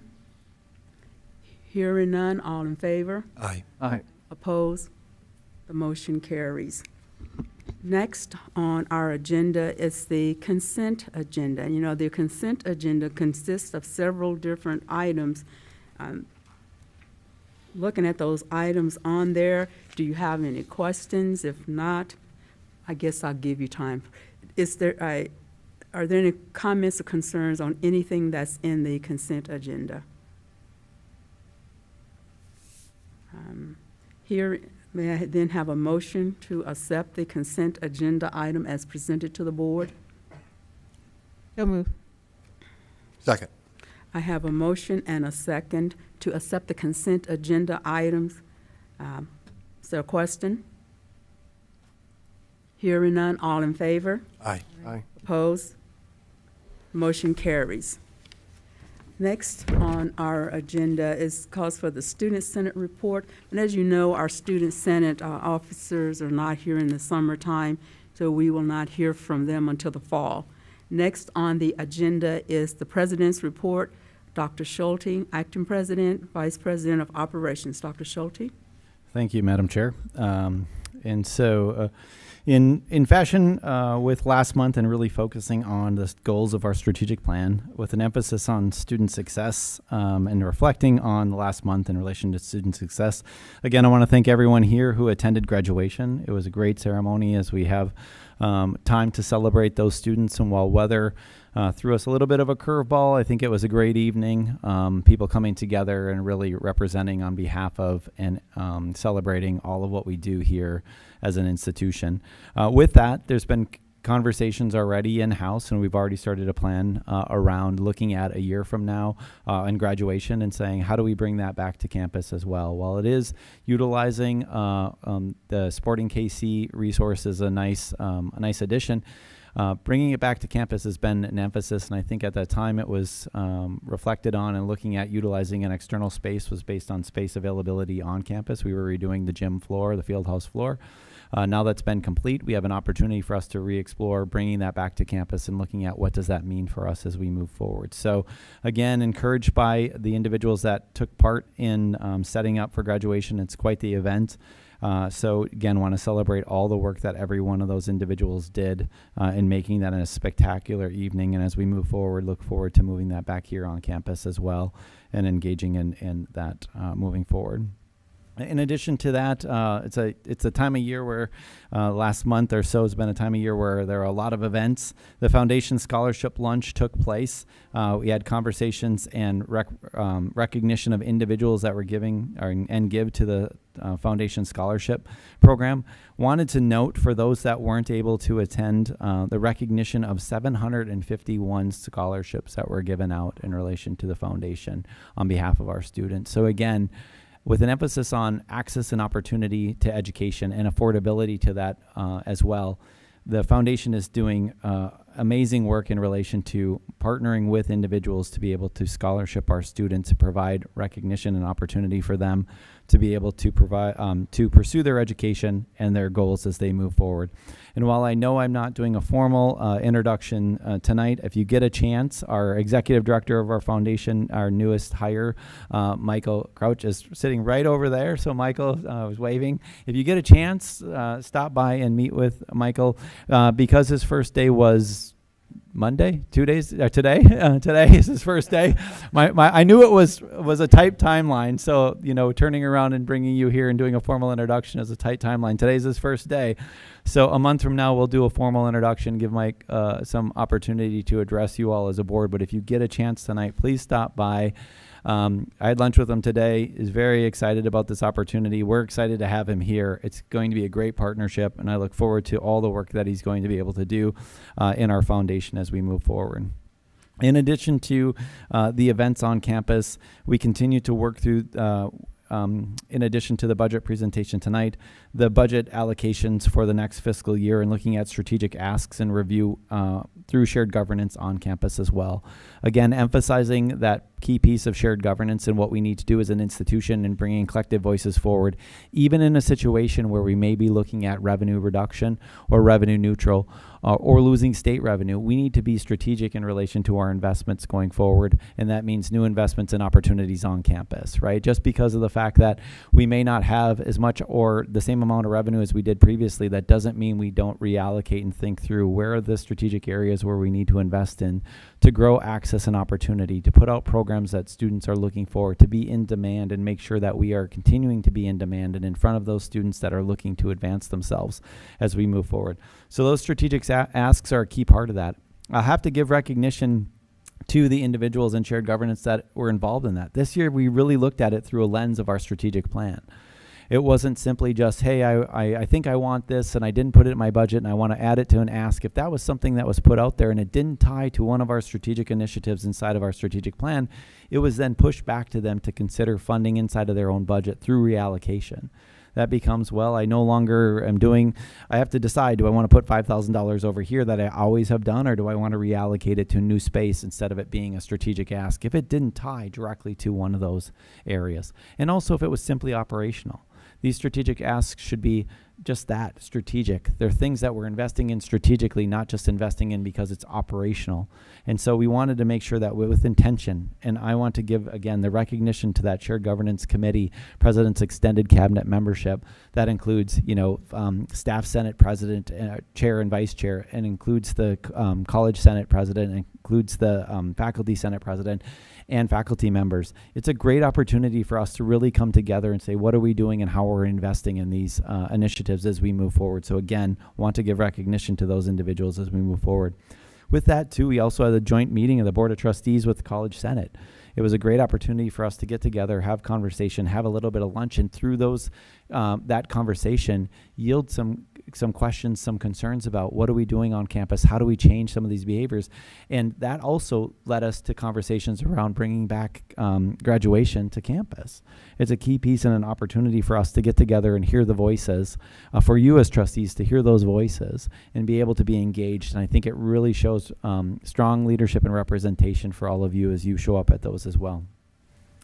In reflecting again on quality programs and services and also student success moving forward. Today, I received, and I have to give recognition where recognition is due, and I believe it comes under Vice President Stroman and also Vice President Pope in relation to what they're doing. Today, I received a letter. A peer reviewer has reviewed the Kansas City, Kansas Community College's recently submitted Student Success Improvement Plan update.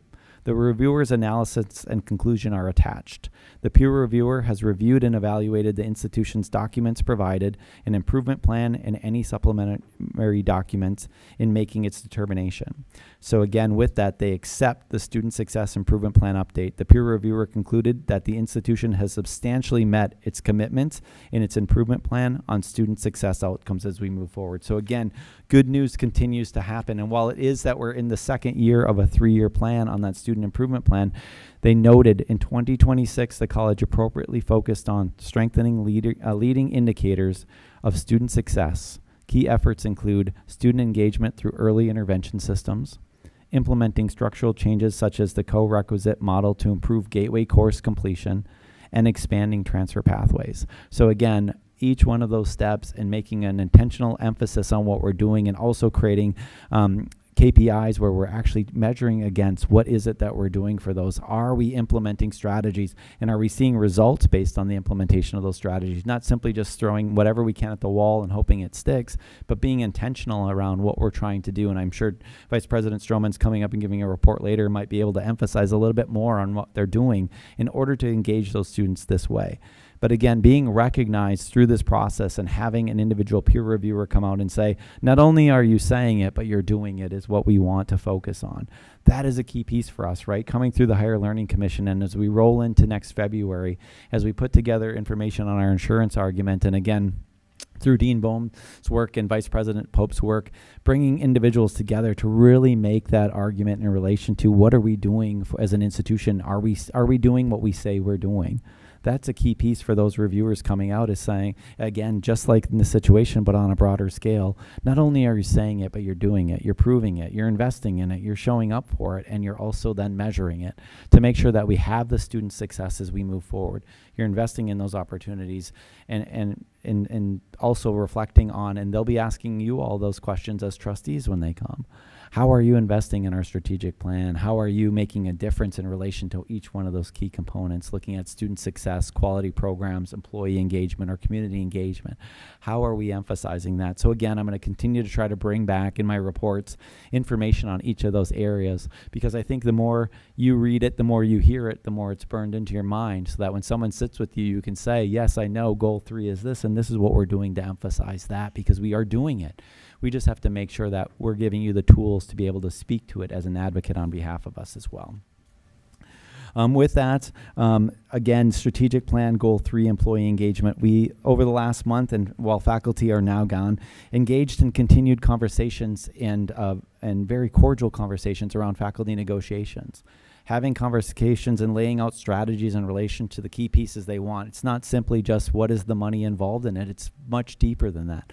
It's conversations around their contract, their master contract, laying out a foundation and understanding structurally what their needs are and what our needs are as an institution. How do we meet, and how do we make sure that we're moving in the right direction and investing in their time, their opportunities, their classrooms, and them as individuals. I think that that's an important piece as we move forward. In addition to that, on employee engagement, hosting listening sessions. We finalized the last of the 3 listening sessions that we move forward. And with those listening sessions, are reflecting on and gathered the information from each one of those. And through the work of Chris White, our Executive Director of Institutional Effectiveness, really looking at what are the steps that we plan to take in relation to implementing strategies off of the comments that we heard. What are those? Not only did we hear you, but we're actually acting on what we heard as we move forward. Rolling that into convocation and being able to speak with intention at convocation around the strategies of, not only did we hear you, but we're acting on that. Again, an emphasis with all of these pieces. Not only, many people here, and I've heard it several times, I've been saying this for years and years and years, and sometimes it hasn't been heard. Now is our time to really listen and hear. That doesn't mean we can do everything, but it certainly means we can start to listen to what are the common threads. How do we change the perspective as we go forward? We have so many wonderful and intelligent individuals, strong-willed individuals who love this institution. And we need to listen to them and be able to utilize that information in order to make this place great and continue to work towards making it great as we move forward. With that, too, inside of HR, they're rolling out our Perform system, our performance management system. And again, many of you might scratch your head and say, well, performance management, employee engagement, what doing my performance review, how is that something that is exciting? The opportunity for us now is it's not just a performance review. It's not simply about, has Patrick met these goals? Check, check, check. It's really an investment in looking at the professional development of each and every one of our employees.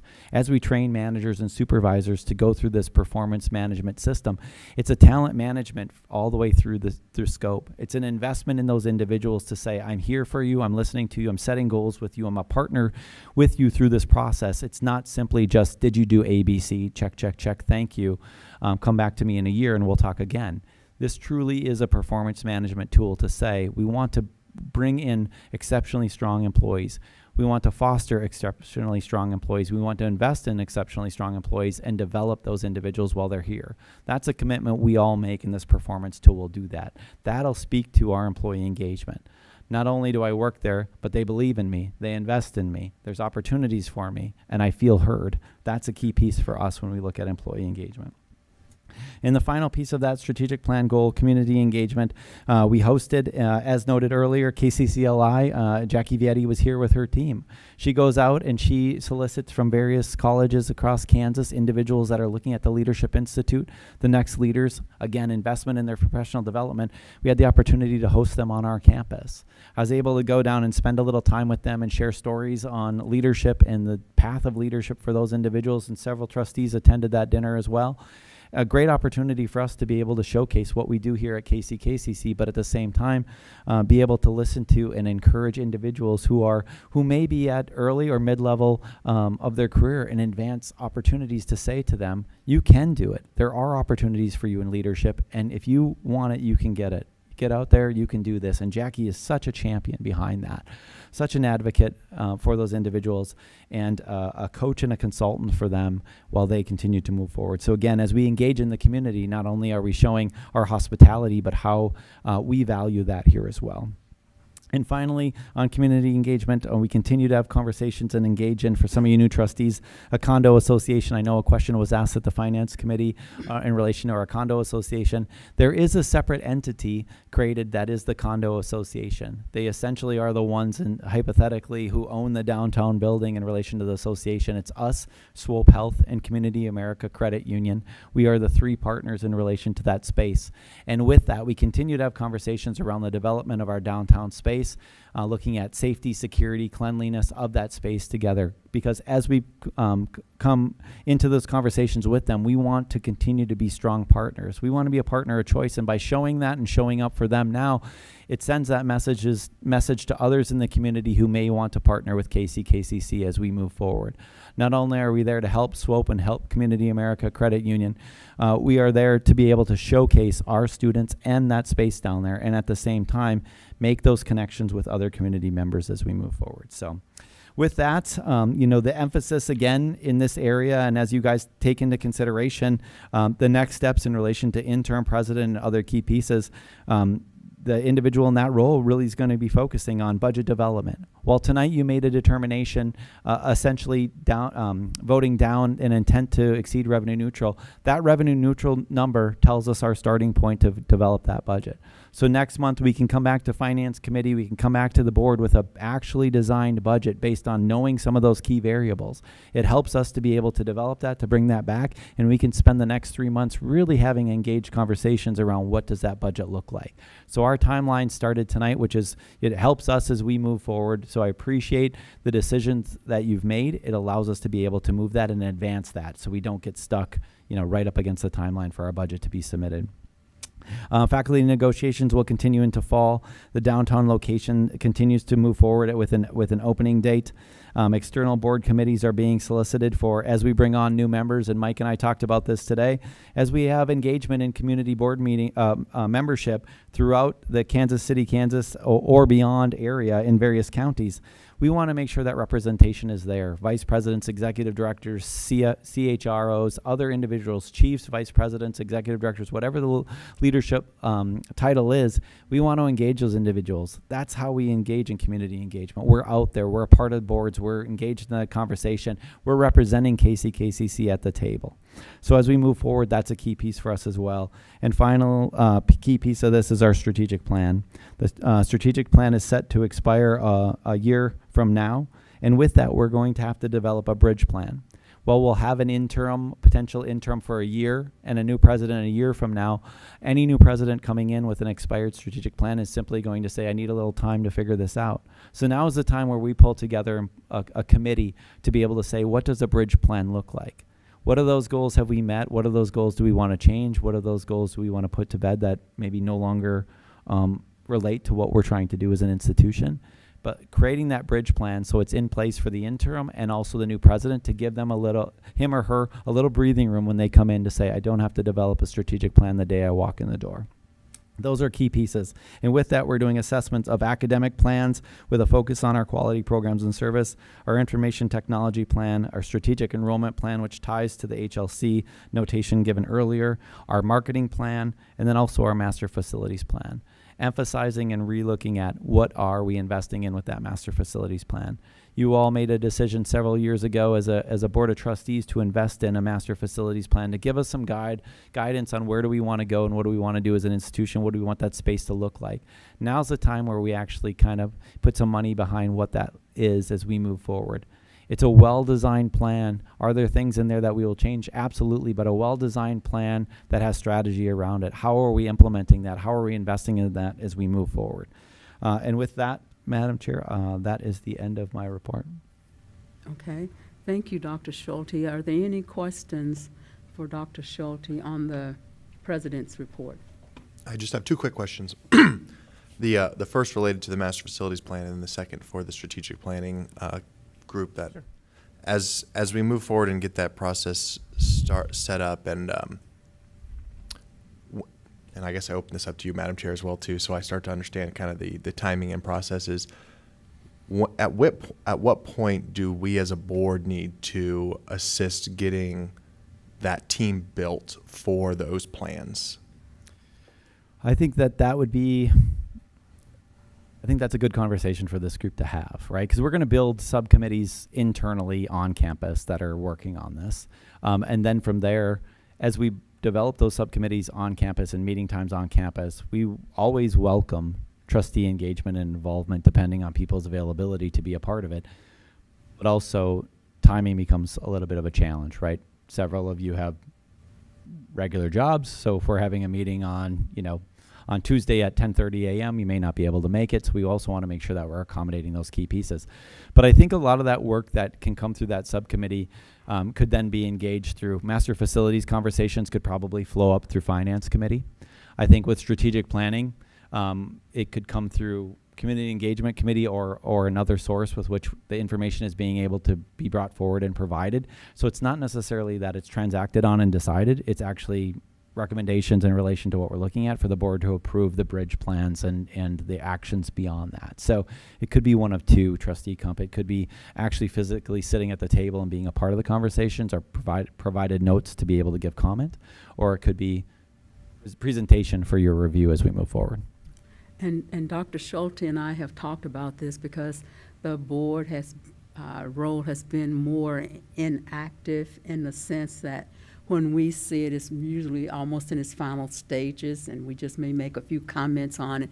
But he is thinking that, and I agree, that we probably should be more engaged in the strategic plan as a board of trustees. So, Madam Chair, would you think, just out of curiosity, would this be something where you potentially could envision creating a separate quote-unquote committee where you may assign a board member to be part of that? Or would this be more of just and we don't have to decide now, I'm just curious. Or would this be more of like, as we have time, it would be one of those things where we'd want to get every single board member in to have a chance to look at it? I'm open to either. I'm just kind of curious. This is my first one going through, so I just want to sit, yeah. and I appreciate you addressing that, because I think we want to be more engaged. But on this is my thinking, on this level, when you talk about strategic plan, you want the direct voice of each trustee, not have it go through a committee. So maybe at some point we see drafts of it, or if there's a meeting going on campus, if you can attend, you attend. And that way it's open at different times based on the trustee's schedule, they can give their input. That makes And sense. that way, it hasn't flowed through a committee and maybe we missed someone. Yeah. That's just my thinking, so. I think that makes perfect sense. Absolutely. And Chris White, our Executive Director of Institutional Effectiveness and Research, is really leading, pulling that group together. I know with Chris's background and her knowledge, she'll lay out timelines, she'll lay out structures of committees when they're going to meet. So all that information we can provide so that you can be made aware of when is it taking place, what's happening, what can be brought back to this group, how do we give periodic updates. I think there's plenty of opportunity to really inform and communicate without it being overly a lot of work on behalf of, well, I've got to meet. They meet every single week, and it's just too much work on our plate because, again, you all have other things going on in life. So we want to make sure we're able to provide that and engage the communication without it being, to Madam Chair's note, was we heard nothing about this for 7 months, and you bring us something, and if you say no today, then we don't know where we're going. You know, that's a challenge, and I think at times that's been a aha, here's the report, and you feel a little bit. I am speaking, you know, I don't know that. But I feel like some of you may have felt like, I don't know what to do. If I say no, what do we do? But I don't really know what this is, right? The surprise side of this needs to change. We need to be able to communicate and get it to you well in advance so that it's not a surprise situation. So my final personal ask then would be, as you guys are building those out, I will love to attend as many as appropriate. I also wouldn't mind if you may note on one of those meetings, this would be a great one for the board members to attend. Very good. Yes. We'll do. Yes. Thank you. Yes. Justin, okay. At one time, we had a facilities board committee, and there were trustees that served on it and met each month and so forth. And then over the years, it went away and was replaced by the community engagement committee. As we felt at that time, that board felt we can only support so many committees and have enough trustees, you know, on there to do that. But I do believe it would be helpful if whenever you all start, you know, meeting that, maybe we could, or Madam Chair could always appoint an ad hoc committee, you know, to oversee you or work with you or whatever the case may be. But if we could, you know, start to be a part of that, we would have, as you say, less what's this all about moments and more regular good communication about it with the trustees. So, yeah. Thank you. Any other comments or concerns? May I have a motion to accept the president's report? So moved. I have a motion and a second. Are there any questions? Hearing none, all in favor? Aye. Aye. Opposed?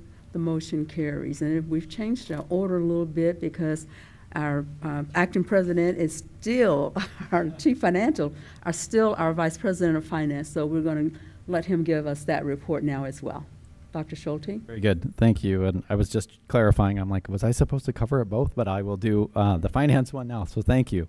And I just want to note inside during May, KCKCC continued to advance key strategic and operational initiatives across finance, HR, information technology services, facility services, and college police. So again, as we have new trustees coming on board, Trustee Johnson, you know, just to give clarity, what falls under VPFO, right? Those are the key areas underneath my leadership and my review.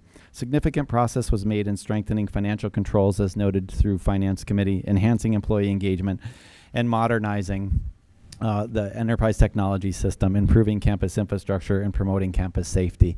Again, as I reflect on my time with my team members, and that's the key piece, as you all ask me questions about, I wear a lot of hats, and I don't disagree with you. The only way I can wear a lot of hats is I have a lot of very strong leaders underneath me. The individuals on my team I could not give enough praise to in relation to what they're doing. The downtown campus project is a monster in of itself, and many of you, you know, been along for the ride as we go through it. But the confidence I have in our executive director of facility services and Debbie Fangman on what needs to get done and keeping me apprised of what is happening in that space and making sure that we continue to move in that direction is second to none. I sleep at night because she allows me the ability to sleep at night, to not worry about, is something going to go wrong? Have we done this? Have we thought of that? Because she and her team are thinking about it and recognizing it and resolving it ahead of time. In addition to that, I have that in other areas as well. And again, finance alone, Karen Callahan is a key piece of that. Karen, I go, you do realize you have this, right? You need to do this, right? And those are the key pieces that allow me to be able to be successful as I move forward. But each one of those areas is key. Not a single one of the areas in finance is falling short in relation to what they're doing. Right now, our system is down because we're working on our transition, and it's our blackout period as we migrate over to our ERP system being on the cloud. That is substantial. That is something that takes a very long time, a lot of investment, a lot of people, a lot of time, a lot of effort. And IT is doing it, and it's happening right now. It's happening this week. And do you know how many phone calls I've received about it? 0. And that's because of the leadership in that area is making sure and mitigating those strategies. I'm going to knock on wood somewhere because I'm going to get like 5 phone calls tonight. But that is the type of leadership that we have here, where it is to go, many people would lose sleep over what's going to happen. Is it coming back up? I overmanage this. I need to know all of these pieces. I don't, because I have trust and faith in the team and what they're doing as they move it forward. But that's happening on every level. Inside of finance, as we put together budget documents, county workbooks being developed right now. The county workbook is a massive document that we have to provide basically every detail of everything that we're paying dollars for as we move forward. That's being worked on by the finance team. And again, I don't lose sleep over it because I understand the leadership has the ability and the team to put it in place and make sure that it happens moving forward. Inside of College Police, as we continue to advance and look at downtown and assess the security and structure of security downtown, again, through Chief Wiltz and her team, is the opportunity to go, I don't have to worry about, is that space, when it's open, is it going to be secure? Are we going to have the right individuals there? And are individuals going to feel safe as they're down on that campus? Because we have the right leadership in place makes a huge difference on what we're doing there as well. And then again, it's emphasizing and reflecting back on human resources, the performance management side of what we're doing, and we continue to develop our team with the hiring of a new employee relations director coming on board to be able to assist us as we move forward on employee issues on campus, and reflecting on that and continuing through CHRO Lorraine Mixon-Page's leadership to build that team to be able to meet the needs of the individuals on campus is paramount. And so we continue to do all of those key pieces as we move forward. And again, one of those parts for me in saying, while I'm wearing multiple hats at this time, these individuals are the leaders of this campus that allow me the ability to be able to do that and not have to worry about it. While I'm there as a strategic partner for them and to give guidance and to help as needed, it's not one where they have to check in with me on every single thing they're doing, because their leadership is that strong. It's the kind of confidence that I have in their leadership to be able to say, we can make those decisions. They know what we're thinking and we're moving in that direction. That's the kind of team that's allowed me the ability to be able to step in and do some of these key pieces and help as acting president as we move forward. And I can't thank them enough for that, because this is could very easily be a position where you get overwhelmed by taking on too much, trying to be everything to everybody. And don't get me wrong, there's pieces and days and moments where I feel a lot of that pressure, but it's been mitigated substantially over time with these individuals stepping in and stepping up. So again, huge momentum moving forward. Downtown's on the cusp of being opened. Our Aleutian SAS colleague migration is about to be done. The transaction, and again, as we come back up, is about to be done. Several major initiatives and capital projects in addition to downtown are being completed. Debbie and I talked today, Executive Director of Facility Services, and we're closing out the flood project. Right, the flood project alone could have been something that took all our time and attention away from everything else we're doing. But not only did we mitigate and work through flood mitigation and repair of $5 million on campus to be able to be up and running for students and have that space available, while also building downtown, while also looking at the construction that's going on campus, while fixing the pond that had a leak back here. All of these pieces are things, the amount of work that's being done by these individuals is truly second to none. So I have to give, notice where notice is due to those individuals for stepping up and stepping in and making sure that I can continue and we can continue to move forward in finance and operations as we move forward. So while I know, Madam Chair, that presentation was kind of just reflections on each and every one of those areas, those are the key initiatives that they are focused on right now. So if you get an opportunity and if you spend time and meet up with any of them, please thank them for the work they're doing. It's exceptional, and it's exactly what we need here at KCKCC. And thank you, Dr. Schulte. And I would just give from on behalf of the board right now, kudos and overall thank you to everyone in the leadership teams, because it takes a team to get these things done. And once we realize that and we know that, then everybody's doing their part.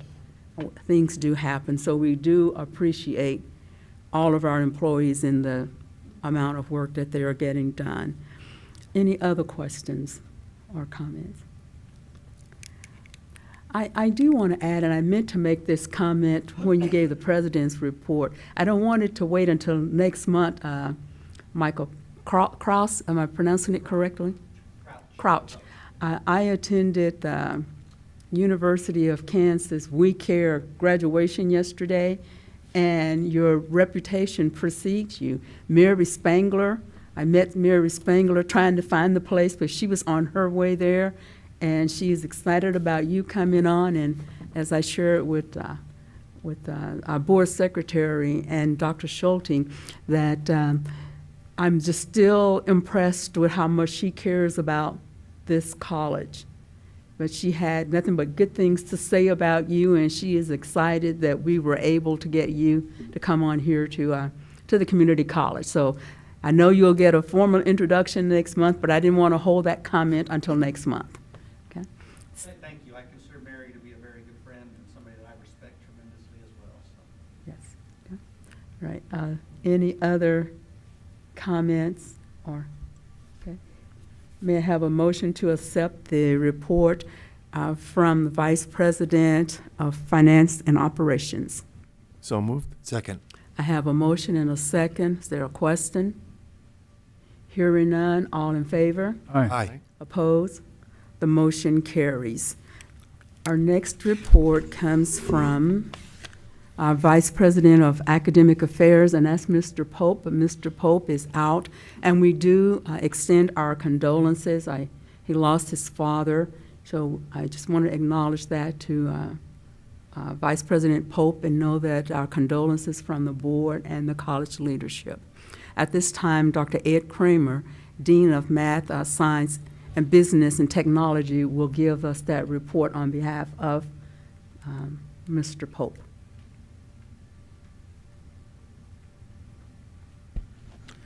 Good evening, Chair, Good Trustees, and President. I'm pleased to provide a brief update on the academic affairs and the work completed during June in support of the college's 4 strategic priorities: student success, quality programs and services, employee engagement, and community engagement.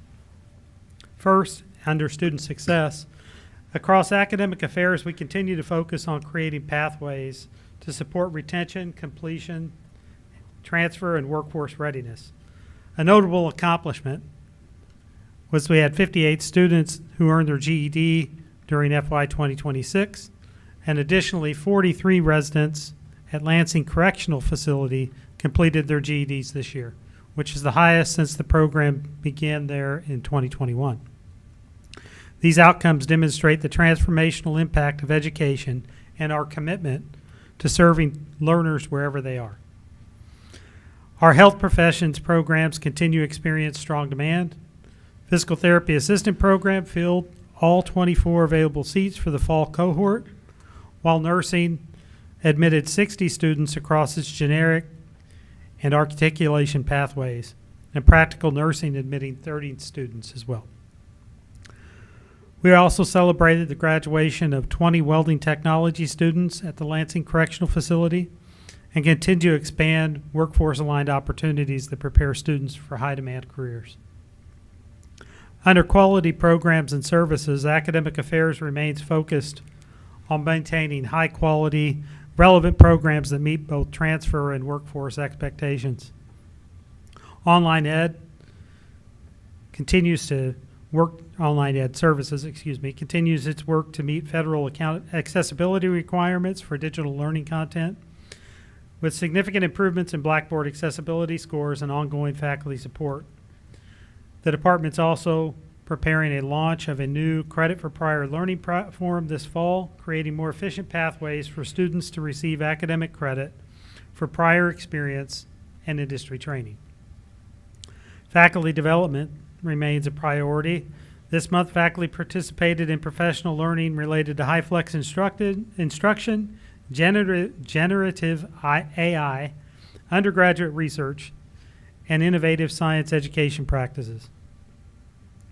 We are also proud to report that KCKCC hosted the 40th Annual Human Anatomy and Physiology Society Conference. Nearly 400 educators from across the United States, Canada, and several other countries attended, showcasing KCKCC as a leader in teaching and learning. Third, under employee engagement, our employees continue to demonstrate excellence in leadership. Dr. Tiffany Boehm was recognized as KCKCC's recipient of the National Institute for Staff and Organizational Development Excellence Award, a national honor recognizing outstanding contributions to students and colleagues. Additionally, Dr. Darren Young completed the Kansas Community College Leadership Institute, strengthening our leadership capacity for the future.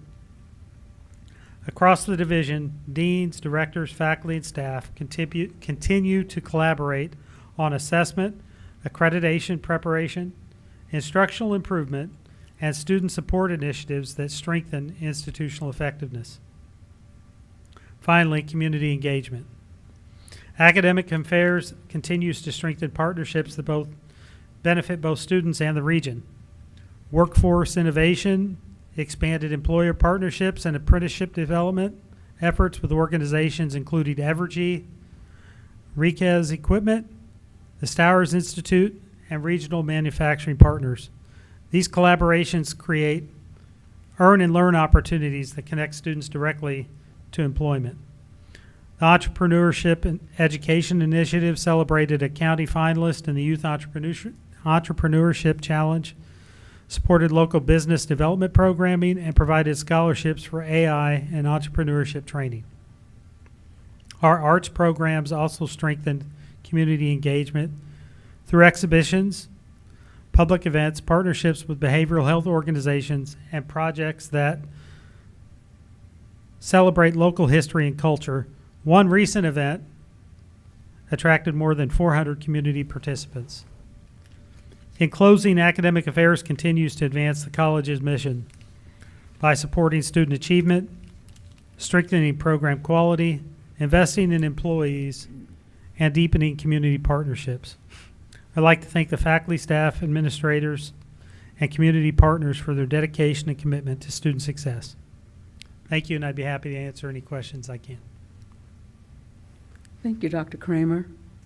Any questions or comments for Dr. Kramer? Okay.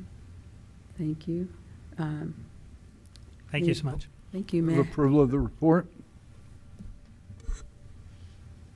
Second. I have a motion and a second. Is there a question? Hearing none, all in favor? Aye. Opposed? The motion carries. Next is our Vice President of Enrollment Management and Student Services, Dr. Devin Stroman. Hi, how y'all doing?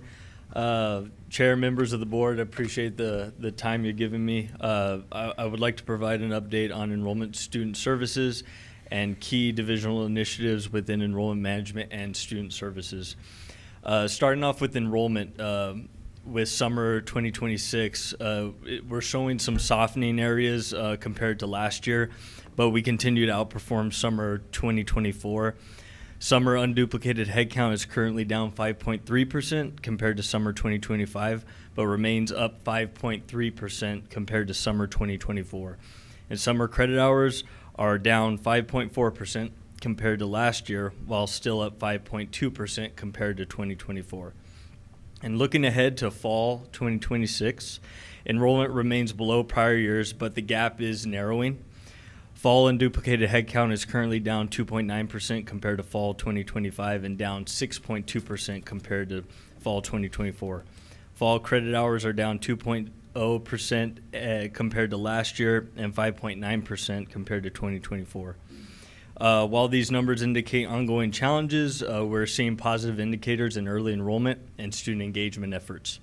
And really, with that percentage specifically, the number is all narrowing to our dual credit program. Specifically, we have 2 counties that we're working with that are kind of behind schedule. Last year at this time, they had all their enrollment provided to us ahead of time before summer. And this year, again, 2 of our counties didn't get around to it. But we're working with them diligently to try to get those students in the system by the end of, or mid-July, I was told, mid-July. So we're going to see those numbers narrow moving forward. Applications actively remain steady. Right now, we have 3,046 fall applications received to date, and our admissions team continues to focus on relationship building and outreach. This reporting period, the team conducted 18 individual campus tours, 1 group tour, and participated in 11 community recruitment events.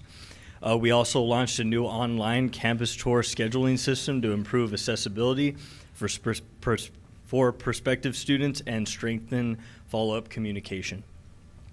The Student Success Center continues to make a significant impact on enrollment momentum and student persistence, as Dr. Schulte mentioned. Their efforts contributed to a nearly 12% increase in early enrollment for fall 2026. During May alone, advisors served 755 students in person and conducted 311 virtual appointments, demonstrating strong demand for both face-to-face and online support services. I'm also pleased to share several student success milestones. We celebrated 530 graduates during our commencement ceremony. Additionally, our registrar's office accelerated degree processing for health professions students, awarding 126 degrees and certificates within timelines necessary to support licensure and workforce entry. We also collected more than 400 graduate outcome surveys, which will help inform future planning and student success initiatives. Student housing continues to experience a strong demand. Summer housing reopened with 31 students residing on campus. Looking ahead to the 2026-2027 academic year, housing remains at 100% capacity for non-student athletes, with 24 students currently on the wait list. This sustained demand reinforces the importance of long-term housing planning. In career and workforce development, we launched a new partnership with Burns and McDonnell focused on project-based learning in energy and workforce development. The collaboration strengthens our alignment with regional workforce needs and creates valuable experiential learning opportunities for our students. And lastly, our Upward Bound program continues to expand leadership development opportunities. This month, the team introduced an inaugural Upward Bound Ambassador Program and Junior Program Assistant Program, both designed to foster mentorship, leadership, and student engagement. While enrollment challenges remain, we continue to see meaningful progress through strategic recruitment, student support, and workforce partnerships. Our focus remains on improving access, persistence, and completion while positioning students for long-term success. And thank you, and I'm happy to answer any questions you may have. You said that there were 2 counties that had not submitted their information. Which 2 counties are you talking about? Wyandotte and Turner. I mean, maybe that's a part of the same county. I meant schools, Wyandotte High School and Turner. Oh, you mean the school districts. Districts, Yes. there we go, not counties, districts. There you Wondering go. about that. There you go. I have a question. What information do you gather from the 400 graduate outcome surveys? Yeah, that's a great question. I can actually bring the survey next time if you'd like to take a look at it, because I don't have it on me, but we did send out surveys. That would be great. Thank you. Yes, ma'am. So I want to say, I'm looking at last month's report and compared to this one's as well. And I first want to commend you. I know there's a lot of discussion about as fall comes, things will kind of align. I will say we went from a 10.1% down to a 2.9% from fall 26 to fall 2025. So we are almost there. So and that's 7% improvement is great. So I commend you on that. The one question I do have, though, is the summer headcount went from 0.6% down to 5.3%. What led to that? that? There's a couple of factors, programming with academics, but also a big one that I would admit is our admissions team had a big gap within the processing timeline. We got such a big influx at one time with our summer applications that we didn't have enough time or personnel to process those applications in a timely fashion.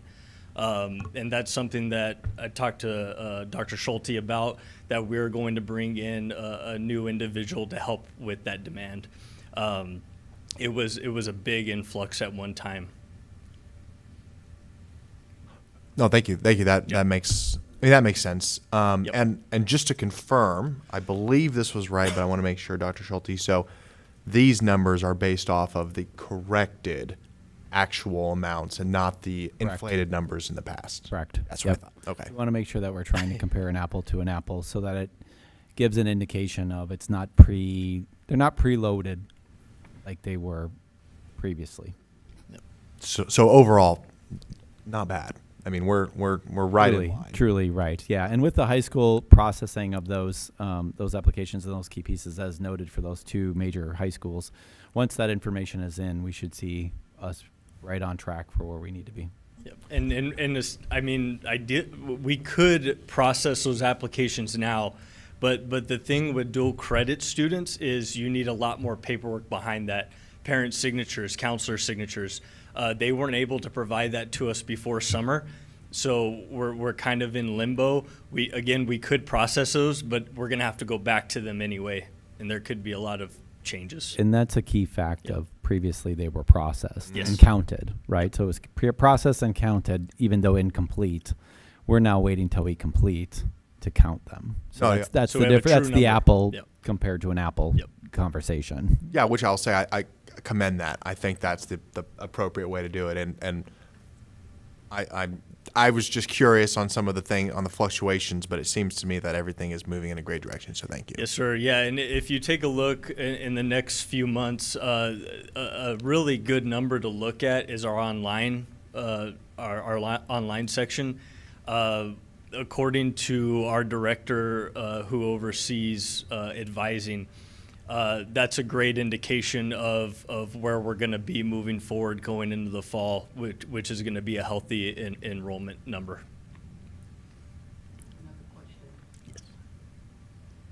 Who stays in housing during the summer, and will those students remain in housing in the fall? Yeah, that's a great question. I know quite a few of them that are taking summer courses on campus and have work study are staying on campus. But I can give you a complete breakdown of that student population that is there. Yeah. And most likely they will remain on campus until they graduate. And I'm so sorry, I have one more. No worries.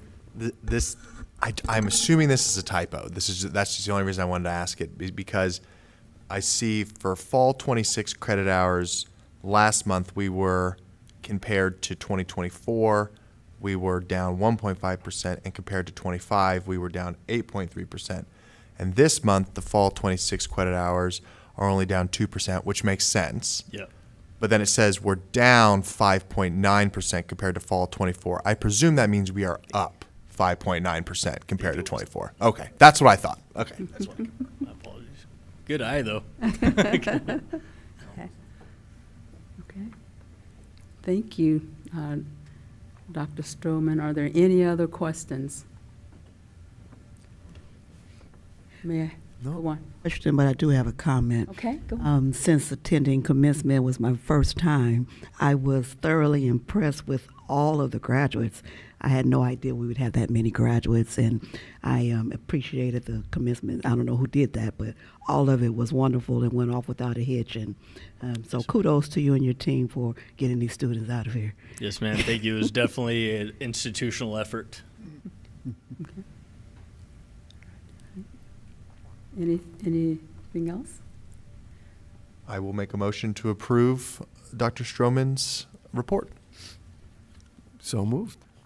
I have a motion and a second. Is there a question? Hearing none, all in favor? Aye. Opposed? The motion carries. Thank you. Thank you. Our next report comes from our Vice President of Marketing and Institutional Image, Ms. Chris Green. Hello, how are you all doing today? We're going to start with some great commencement videos that we shared on social media, just to give you a summary of that great event. There's 3 short social media videos.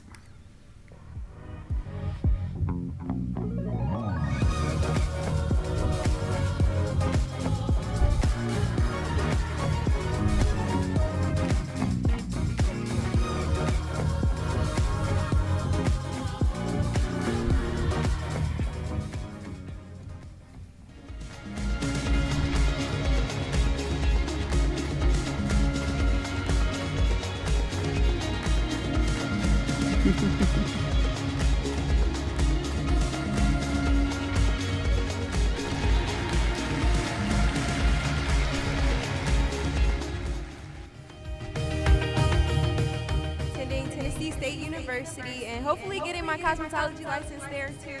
Going to Oregon State University to major in forestry to become a restoration conservation ecologist. I actually already own a lash studio, so my business administration degree is definitely going to help me. I plan on going to Michigan State to attend their pre-law and political science program. Criminal justice and minor in political science. After that, I will be going to law school to become a family attorney.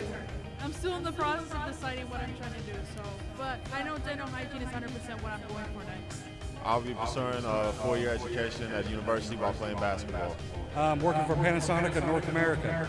It's Mid-America Nazarene to get my BSN. I'll be working with a 6-figure salary.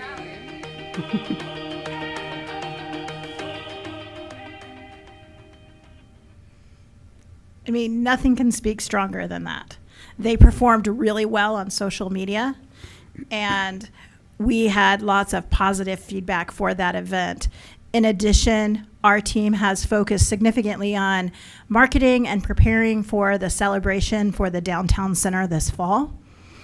We have heard back from most of our elected officials, and Cheryl will be sending you all an invite. It looks like it'll be the second Friday in October that we'll be doing that dedication. In addition to that, we are creating the Downtown Center webpage. You driving through KCK and KCMO, you may see us on the back of a bus or on the side of a bus, on billboards, on digital ads, and all across social media. You'll hear about radio starting here in just the week after July 4th. And we're also in events and scheduling the rooms right now for those classes that will be at the Downtown Center. So a lot of great work happening there.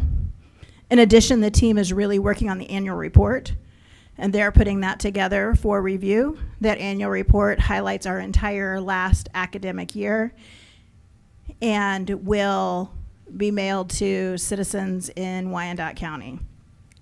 One final thing I forgot to tell you about our Downtown Center promotion is we have sent a postcard with both English and Spanish to the eastern half of Wyandotte County, about 25,000 postcards. So we can make sure that our neighbors know we're coming home. So all of that promotion has been keeping my team busy. I want to thank them all for the hard work they did through May as we were ending the celebration and working through that. And as we move into June and prepare the annual report for the board and our community.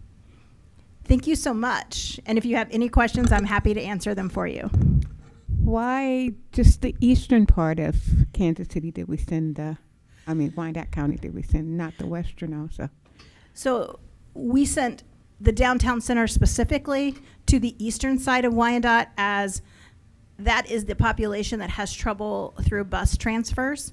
Also, we can't afford to send it to all 149,000 Wyandotte County households.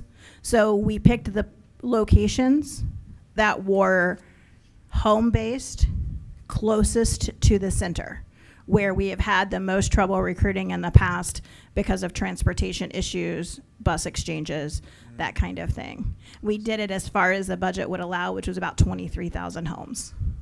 Thank you. Uh-huh. I only have one comment. I'm sure everybody's tired of hearing my voice tonight. But since you showed the caps, I had to just say my favorite was a mortuary science person who had last responder on the top of their cap. It was wonderful. I just had to share. Yes, it is. Thank you so much. Well, thank you for all the work you and your team do, because you certainly put us in the spotlight so that people know that we are here doing great things. Any other questions or comments? May I have a motion to accept the report from our Vice President of Marketing and Imaging? So moved. Second. I have a motion and a second. Is there a question? Hearing none, all in favor? Aye. Opposed? The motion carries. Our next item on the agenda is item number 17, and it is our unfinished business. And trustees, if you recall, last month, our meeting dates for 2026 and 2027 were presented to us, but we didn't vote on it. So tonight, we said that we would vote, and I'm bringing it up on my phone because my computer died from my battery. So if anyone's, I'm not messaging someone, I'm just pulling it back up. I had to bring it up on my phone because my laptop died. But the dates, it was in a draft form. Oh, okay. All right. Thank you. So are there any questions or concerns? And we do this, we are on a fiscal year, and which starts July 1st. So in your meeting invites now, the meeting dates are through June this month. So this July would start our new meeting date, and we post this in advance so that you can see what our meeting dates are for the next fiscal year. And also our board secretary will send these as calendar invites so that if you approve it, as calendar invites, so that it's on our schedule and we know when our meeting dates are. Any questions or comments or concerns? My only comment, Madam Chair, I'm happy to move to approve today. I just will not be able to attend the August 18th meeting date. Okay, and that happens. We all have other commitments, and sometimes we can't be here, but I do appreciate this heads up this early that you will not be at the August meeting. Move approval of the schedule as presented. Second. I have a motion and a second to accept the Board of Trustee meeting dates for 2026, 2027. Is there, gosh, I'm losing my, I'm saying so much. Is there a question? Did you need to see it? Okay. No questions? All in favor? Aye. Aye. Opposed? The motion carries, and as I said, we will be getting these as calendar invites, and we will move forward from that. Thank you. Our next thing on the agenda is the approval of the investment strategy presented by Dr. Schulte, our acting president. And as he mentioned earlier, that this was presented to us last month as an item to bring back to us this month for approval. So Dr. Schulte. Thank you, Madam Chair. And Finance Committee met and had a discussion around, as Trustee Ash noted as chair of that committee, the request and approval to transfer idle funds of $5 to $10 million into a money market account to enhance investment income while maintaining liquidity and appropriate risk controls. So again, the money market allows the flexibility and liquidity in those funds to be able to draw on them as we need them without tying them up, as previously Trustee Ash noted. When we had time behind us and we could do a 6 to 12 month CD, that made sense, but now we want to make sure that we're not tying our hands and making sure that we don't have cash availability. So the research was done by our controller, Becky Barger. She came back and she had 3 different quotes, and based on the quotes that we received, the highest one was 3.65% interest on the money market account, and that is with Union Bank and Trust. And so tonight, the motion moved from Finance Committee was to approve the transfer of $10 million into a money market account with Union Bank and Trust to optimize return on idle cash while maintaining liquidity and appropriate risk safeguards. Dr. Schulte, I noticed that the Union Bank has locations in Bonner Springs and also Leawood. Which location are we working with? I would have to check with Ms. Barger on which, I'm guessing Bonner Springs is probably the one she's most recently worked with. It is yes. Bonner Springs, Mhm. yeah. Okay. I just know that's kind of been what we try to do, is to work with banks within Wyandotte County.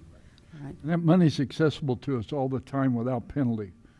So if we need to pull $2 million out because the wall fell down somewhere or something, I mean, we can access it without any penalty, whereas in the CDs, you know, you got to wait till they mature or you're going to pay a penalty or whatever. So we think going forward now with these most recent 2 large projects behind us, this is a way better strategy for our longer term investment. Okay. Thank you. Are there any questions or comments? Then I call for a motion to approve the investment strategy as presented by Dr. Schulte. So moved. Second. I have a motion and a second. Is there a question? Hearing none, all in favor? Aye. Opposed? The motion carries. All right, we're getting close to the end of our agenda. The next item is new business, and Dr. Schulte will bring us our list of pre-approved contracts for our list for fiscal year 2026-2027. Dr. Schulte? Thank you, Madam Chair. And in your packet and discussed at the Finance Committee, pre-approved contract lists for FY 26-27. As we enter into, and you have already been made aware of, the number of different individuals we have hold contracts with. As we cross over fiscal years, it's helpful on our end to already have that pre-approved list based on those contracts so that we can process these in a timely fashion. So again, it's just a reiteration of the pieces that you'd already approved previously. And as we cross fiscal years, always want to make sure we have that pre-approved contract list in front of you so that when they come through our procurement system, we can actually move them along at a quicker pace. It's the last page in your packet. And one comment I'd like to make on that that I think was really important in the finance meeting was the reiteration that while we do have these pre-approved contracts, many of these do go through a 3 to 5 year RFP process. They certainly do. Given the size of the contracts on these, they're all ones where we're looking at multiple quotes, if not an full-on RFP for services. So again, much like any one of the situations that we have with a contract, as we go through that process and as we move it forward through the Finance Committee, through the consent agenda for approval of that contract moving ahead, as you all approve that in the board, that transactionally puts it on this list to say we need to make sure that we continue to put that, to let them know that come next year, it's not a surprise, it's already been approved based on the multi-year contract that was agreed to at the time. Okay, thank you for that explanation. Are there any other comments or concerns? I call for a motion to approve the pre-approved contracts list for fiscal year 2026-2027. So moved. As presented. Okay. Second. I have a motion and a second. Is there a No, I was just going to say Trustee Johnson seconded. So Oh, okay. Board Secretary, did you have a question? No.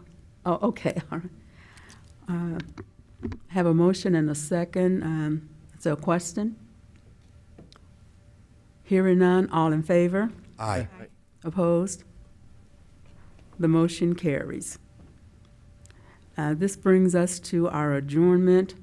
Any comments? I like to just say overall, I'm just really pleased with our meeting tonight. It seems like we are moving in a very good direction, and I appreciate each and every one of you. And again, welcome to Trustee Johnson. We are so happy to finally have 7 board members now, and we don't have to, worry about a deadlock. Any other comments? One comment, Madam Chair, I just want to thank you for everything as we go through this process, and just let the community know that under your leadership, we are putting pressure on the rest of the taxing entities to do better for the community. And I thank you for that opportunity to do so. And I thank you, Dr. Schulte, and everyone for really being fiscally responsible in this process. And also, welcome to the process as well, Trustee Johnson. So that's all I had to say. Thank you. Okay. Anyone else? Okay, then I call for a motion to adjourn this meeting. Second. We have a motion and a second to adjourn our June board meeting. All in favor? Aye. Aye. Opposed? The motion carries and the meeting is adjourned. Thank you, staff. Thank you, everybody. Tech guys, thank you.